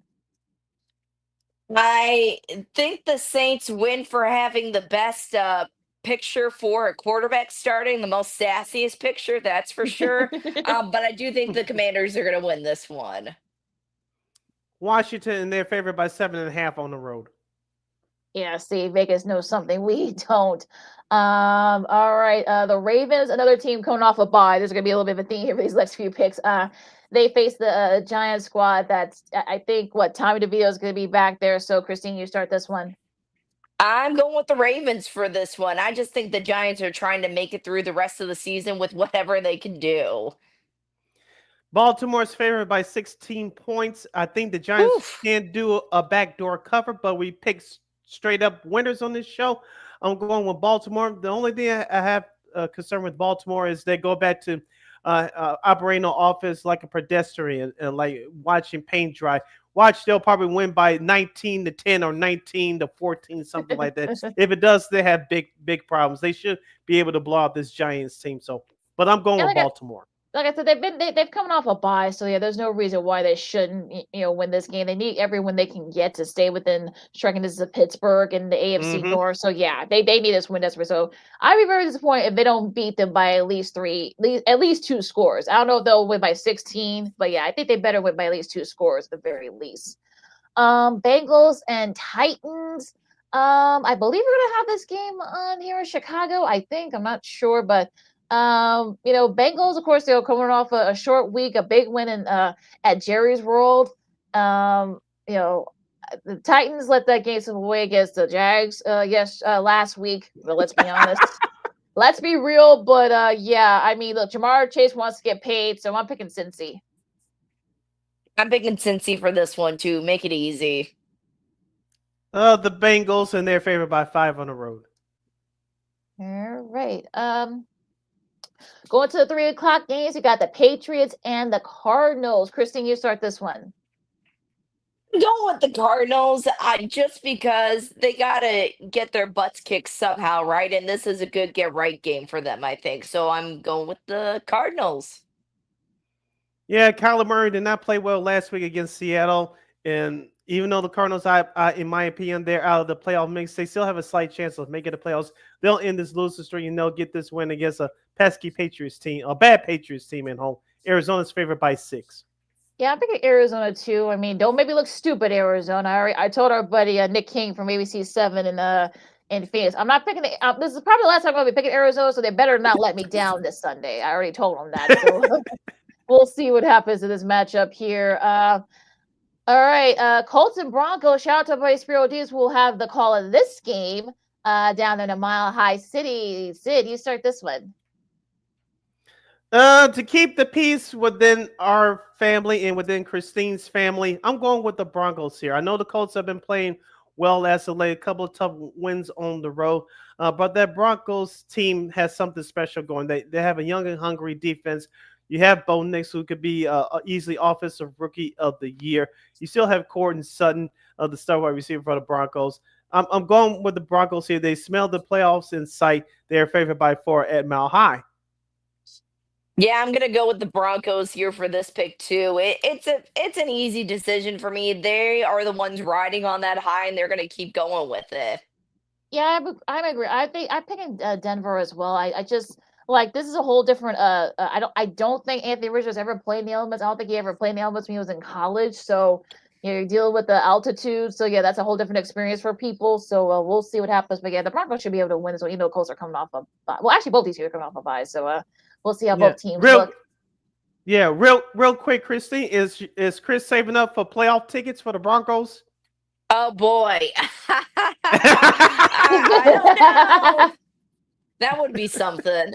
That will be something though. We'll see. That should be interesting there. Well, let's wait till let's let him get there first before I'm sure he's probably waiting for that too before they eventually get clicks a playoff spot. Now, one of the games of the week here, you got the Bills and the Lions, a Super Bowl preview, perhaps. Maybe have another matchup coming up in February down in New Orleans. Yeah, I mean, look, the Bills are coming off a tough loss, in Los Angeles against the Rams. Detroit, they're on a roll lately. Only one loss. So, Christine, you start this one. This is my Super Bowl prediction that I had at the beginning of the picks, if you recall that. Yes, I remember. I'm going with the Bills for this one, because they didn't play bad last week against the Rams. You had Josh Allen with a perfect game, Matthew Stafford with a perfect game. The Rams just had more opportunities than the Bills did, and it just came down to the wire. I am picking the Bills just because they're really hungry right now for a win after that devastating loss, and the Lions are just going to keep rolling. They are the team to beat for sure this season, and the Bills could give them the run for their money, not just this time around, but possibly in February too. I know the NFL Today crew for CBS will be there for their pregame show, so the whole Motown region is going to be rocking. Ford Field, if you guys ever been there, and it's next door to Comerica Park in downtown Detroit. It's a beautiful area. You know, the city of Detroit has been rebuilt over the last 15 years, so it really looks nice. But back to the game. Christine just took all my thoughts. Buffalo should have won that game last week if their defense would have made one stop. The Lions, the train has to stop for just a moment. It has to at some point, doesn't it? But the Bills are a slightly better team. I'm going with Buffalo as well. Detroit's favored by 2.5 at home.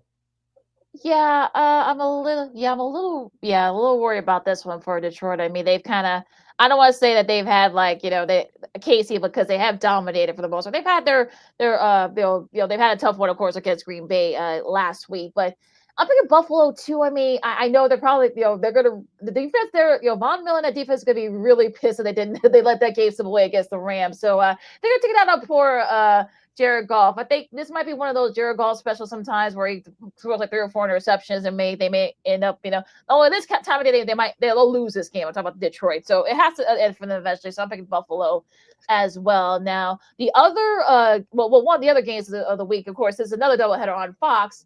You got the Bucks and the Chargers. Of course, the Chargers coming off a disappointing loss, at Arrowhead against Kansas City last Sunday night. The Bucks, they're still a little bit short-handed, even though they're still kind of, in the driver's seat in the NFC South. You know how Jim Harbaugh is, when his team, loses in a tough fashion. They take it out on the other team. So, love your Tampa Bay, but you're going to get your butts kicked by Justin Herbert and that Chargers defense. So I'm picking the Chargers. I would be surprised if they win this one pretty easily. I think this is going to be a good matchup overall between, Justin Herbert and Baker Mayfield. You got Mike Evans on the other side. Chargers, they're stacked on defense as well.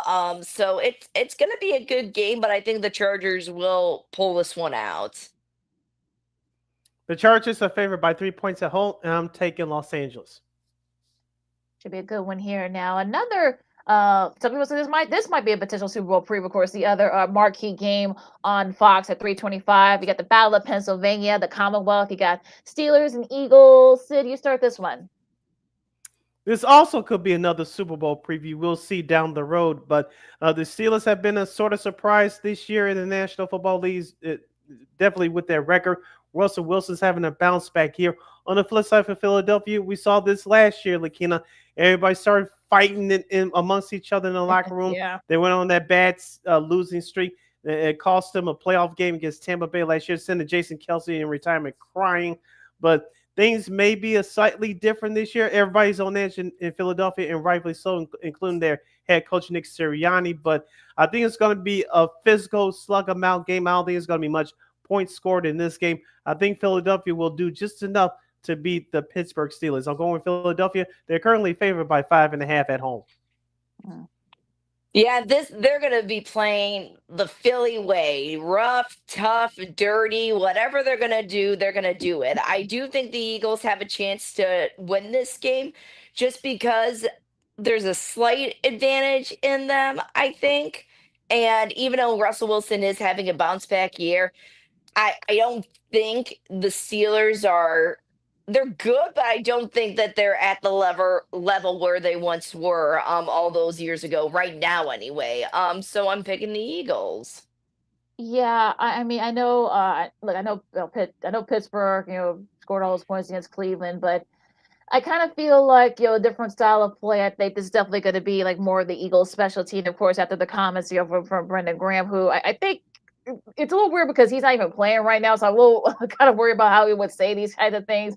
He's not playing. So, Yeah, I mean, it'll be interesting to see what happens with that. But yeah, I'm picking the Eagles. I think the defense will have one of their good games. I know they're going to make mincemeat out of Russell Wilson. That should could be a good match between Jalen Hurts and that Steelers defense with T.J. Watt. So we'll see. We'll see what happens with that matchup. But yeah, I think the Eagles will just have to win this game, so I'm picking the Eagles as well. Good one here for Sunday night. You got the Packers and the Seahawks. We've seen over the years these two teams playing each other. So we've seen like weird comebacks and great viral moments and such. Green Bay, they've had like 10 days to stew on that loss against Detroit. The Seahawks, they've done just enough to win games lately. I might regret this later, but I think the luck of the Packers will continue down up there in Seattle. I'm picking Green Bay. I think they're kind of due for a get right game, and I think the Seahawks. I'm still not sold on them just yet, so I'm picking Green Bay. I might regret that later, but I'm picking Green Bay. You just never know what you're going to get with Seattle this season. It's one of Right. those toss-up games. And with the Packers, they've had a longer time to process their loss against the Lions, and now they're ready to go for Seattle. They have that time to recover. And even though Seattle's a tough stadium to play in, I still think they're going to be able to adjust nicely. So the Packers. This could be a first round wild card weekend preview. The Packers are the youngest team in the league. Let's not forget Jordan Love is not 100% healthy. I know they're led by their opportunistic defense, which is way better than they were at this time last year. I know that Josh Jacobs is running the ball very well for the Packers right now, but Seattle just finds ways. They find ways to win. And now with the Rams winning last night and the season basically over for the 49ers, the Seahawks are in control of the NFC West. They're at home. I got confidence in Seattle, especially after what they did last week, even though I picked against them. I'm hopping back on the Seattle bandwagon. I'm going with the Hawks. Currently, Green Bay is favored by 2.5 on the road. So basically, they got him as a pick 'em over there in Vegas. So we'll see what happens with that. Now, Mm-hmm. the other Monday night game, of course, Bears and Vikings. This will be at 7. This will start a half hour after that Bears Vikings start. You got, the Falcons and the Raiders. Sid. I'm not confident in this pick, but after given what happened on the road last week at Minnesota, I'm going with the Falcons. Kirk Cousins will step up and play better. That I'm looking at the Falcons defense. They got to have a better effort output. They didn't do that last week, and especially if Tampa Bay loses, they know that they'll get in back control of the NFC South should they win this game against the Raiders on Monday night. So I'm going with Atlanta. They're currently favored by 4. I'm going to go with Atlanta too. Again, not happy about that pick, but Kirk Cousins got to do something to bounce back from the last couple of weeks. So this could be the get right game for the Falcons.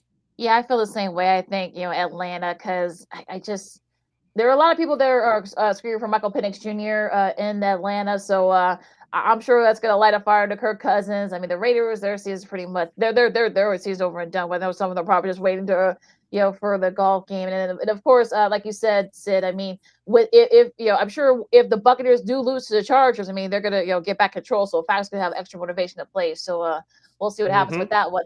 And last but not least, my apologies to all of America in advance. The Bears Vikings game will be on ABC at 7, and of course on ESPN Plus. Of course, the Falcons Raiders game will be on ESPN Deportes, but no Manning cast, thank God. Because look, the Manning brothers, they should not have to see this. But the Bears, all this stuff's going on. I see some of the comments that Eric watched, of course, the interim DC taking the blame for the Bears' poor defensive performance last week.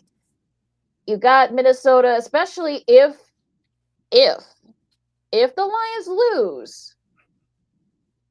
I know Minnesota will have a probably outside traps perhaps can get in that division. So perhaps maybe look, they're gonna have extra motivation to play. I know Aaron Jones. We talked about it with our buddy Ahmad Hicks earlier from Fox 9. He loves playing the Bears. He had a little bit of an iffy start there. Of course, he lost a fumble that probably should have led to a Minnesota blowout. I think that's gonna be the case this time. They're going to blitz more and more. I know Ryan Forrest didn't blitz them much, but yeah, I think they're going to blitz them even more now. And I think Minnesota will probably win this one, and it'll probably be even worse. It won't come to a last-second field goal. I will say that. I don't know if it's going to be a blowout, but it will come down to last-second field. So I'm picking Minnesota to win pretty handily. I know that you were just saying, Lakina, how, the Raiders are ready to go on their golf trips and vacations. That's how I feel like with the Bears right now after last week's showing. They didn't even try. I know that the season's done with and everyone's down in the dumps, but you still have to play. You don't necessarily have to play for a playoff spot now, but now you're just playing for your job to keep your job. And you're not doing Caleb Williams any favors either just by not doing your job. I think this has been a whirlwind month in general for Thomas Brown. I think that he is now in this state where he's just moved up the ranks so quick, and now he's just trying to keep this team together at this point.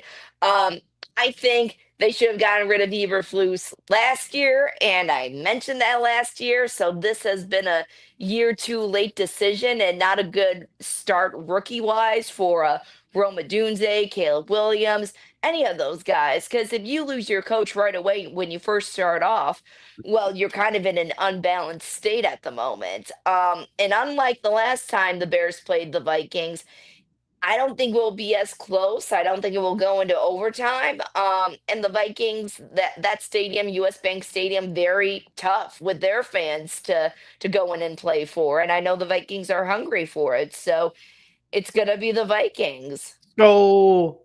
Yeah, so, yep. Where's the horn at? I think they'll be doing that a lot really. on Thursday, and they'll be playing. Yeah, they'll be playing a whole lot of Prince songs following their touchdowns. But Yeah. I'm going with the Colin Cowherd rule. Whatever team gets embarrassed the previous week, the next week they come out and play better. The Bears will play better, but I'm not going to fall for the second half of that result. I'm going with the Vikings, and they're currently favored by 7 points at home. Oh wow, okay, yeah. So again, my apologies to all of America.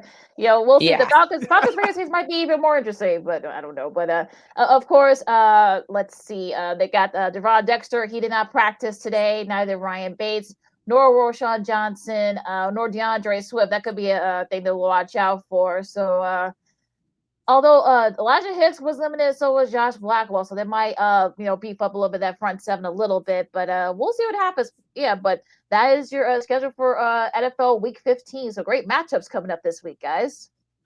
All right. You're listening to Second City Sports on Chicago City. Lakina here with you, along with our girl Christine, the Queen Manika from KXRB in Sioux Falls, South Dakota. Christine, we only have a few minutes left. Big moves in baseball this week. You've been going with us for the last couple of weeks. Juan Soto goes across the street from the Yankees to the Mets. Max Fried from Atlanta, now a member of the Yankees. And, of course, Garrett Crochet was traded the other day from the White Sox to the Red Sox. Your thoughts on the moves this week during the baseball winter meetings from Dallas? Yeah. So when Garrett Crochet got traded to the Red Sox, everyone was asking me around the office saying, gosh, isn't this surprising? Like, why would they do that? I'm like, nothing is surprising anymore with this team. They always let go, for whatever reason, the best players that they have, and they brag about these prospects. And I'm so sick of hearing about these prospects. Like, actually put some money out there and pay for the good players that you got on your team. That's one of their problems that they have. But if I hear anything else about these gosh darn prospects, I'm gonna lose it, because it's the same song and dance for who knows how long. I'm sure they're great, but I just don't want to hear about it unless we see results. Oh my goodness. All right. All right. On that note, of course, it looks like it's official now with the Cubs trading for Kyle Tucker. Hayden Wesneski, I think that was a guy that Houston wanted, so that's Jed was able to throw him in. It's him, Jesus Urias, who of course they just got from the last trade deadline, and also Mr. Cam Smith. No, not that Cam Smith. We've had him on the show, but no, not that Cam Smith. The other Cam Smith, who's one of their top prospects. So of course, not the golfer either, right? Right, exactly. Yeah, exactly. So it's all official now. Just all pending physicals. I'm fine with this trade, but I think for me, I want him to sign. I want Tucker to sign an extension, even if it's just for like 1 or 2 years with an option. Because it seems like you're trading like one of your top young guys, for a guy for a 1 year guy. No. I'm hoping that they at least get maybe a 2-year extension, so that way they can perhaps maybe try to maybe get some value out of it. But overall, I do like this trade. I really do. At least the Cubs want to spend the money. Finally. Yeah. Yeah, they have no choice but to. But I'll say this, Lakina. We said it toward the end of the season. The Cubs still need another starting pitcher or two. That's still a must need for the team. They still had to rebuild their bullpen. And does this open the door for the Cubs to get another former Astro and Alex Bregman? Question mark. Oh yeah, something to look out for too.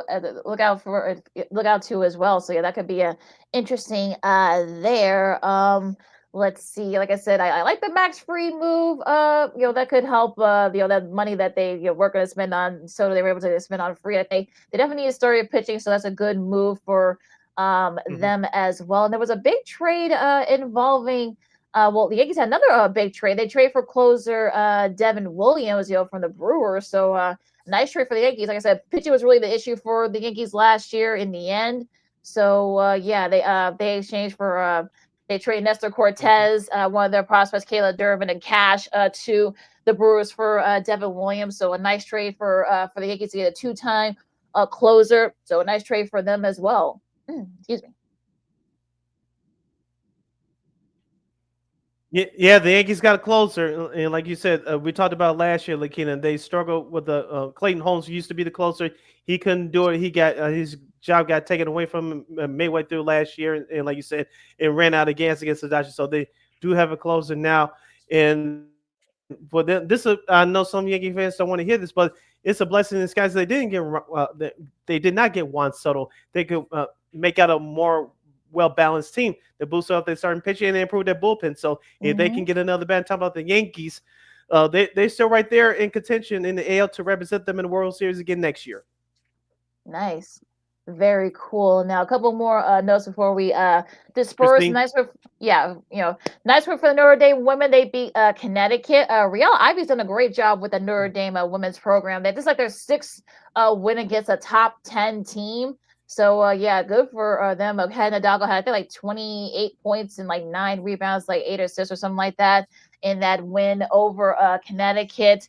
And how do you feel about that, Christine? Also, too, your Notre Dame football team, they're going to be playing Indiana in the college football playoff. That should be a fun one. They haven't played since '91, oddly enough. So you weren't even bored. Yeah, you weren't even bored yet the last time they played in football. So what do you think about that matchup? I think it's a perfect scenario. It's the Battle of Indiana. That's what I'm calling it. And College Game Day will be out there. It's an easy commute for Indiana, so they got the good draw of this too. I think it's going to be a great matchup. Yeah, we got exactly 1 week until we can consume that game. So when we bring you back next Friday, Christine, I'm sure she'll be in Irish gear. Oh yeah. I will be, yes. All right, real quick, who is your all pick for the Heisman Trophy? This will be given out tomorrow. You got Colorado's Travis Hunter, Oregon's Dylan Gabriel, Cam Ward from Miami, and shoot, I forgot the other guy. Hold on, give me a second here. Oh, geez. This is Ashton Genty of the Boise State. Ashton Genty for your Boise State. Yeah. So who do you think wins? I know Genty did win one of the Player of the Year awards. I know Travis Hunter's won a couple of Player of the Year awards as well. I know Dylan Gabriel won one of the other Player of the Year awards. So it's basically wide open. So who do you guys think will win it? I think it's going to be Dylan Gabriel just because Oregon's in that #1 spot right now, and they're the team to beat this year, I feel like, for the playoffs. Give me Travis Hunter or Colorado. Oh boy, I'm with you, Christine. I think Dylan Gabriel as well. They usually don't give it to teams unless they only have 1 or 2 losses. So we'll players on teams who have 1 or 2 losses. So I think Dylan Gabriel's been like, what's the definition of a Heisman winner? And Dylan Gabriel has given that program a big boost. So I pick Gabriel, although we'll be a close between him and Henry, though. Although I will be surprised if Genty ends up winning for Boise. That would be a huge to be. I think the first time in like 30 years, I think since Andre Ware did it back in 80, I think it was 89, that someone outside the Power 4 or 5, however you want to say it, won the trophy. So it could happen, but we'll see. It should be interesting. The ceremony will be at 7 o'clock Central Time, 8 o'clock Eastern Time on ESPN. All right. Any other last minute thoughts, Christine, before we spring you?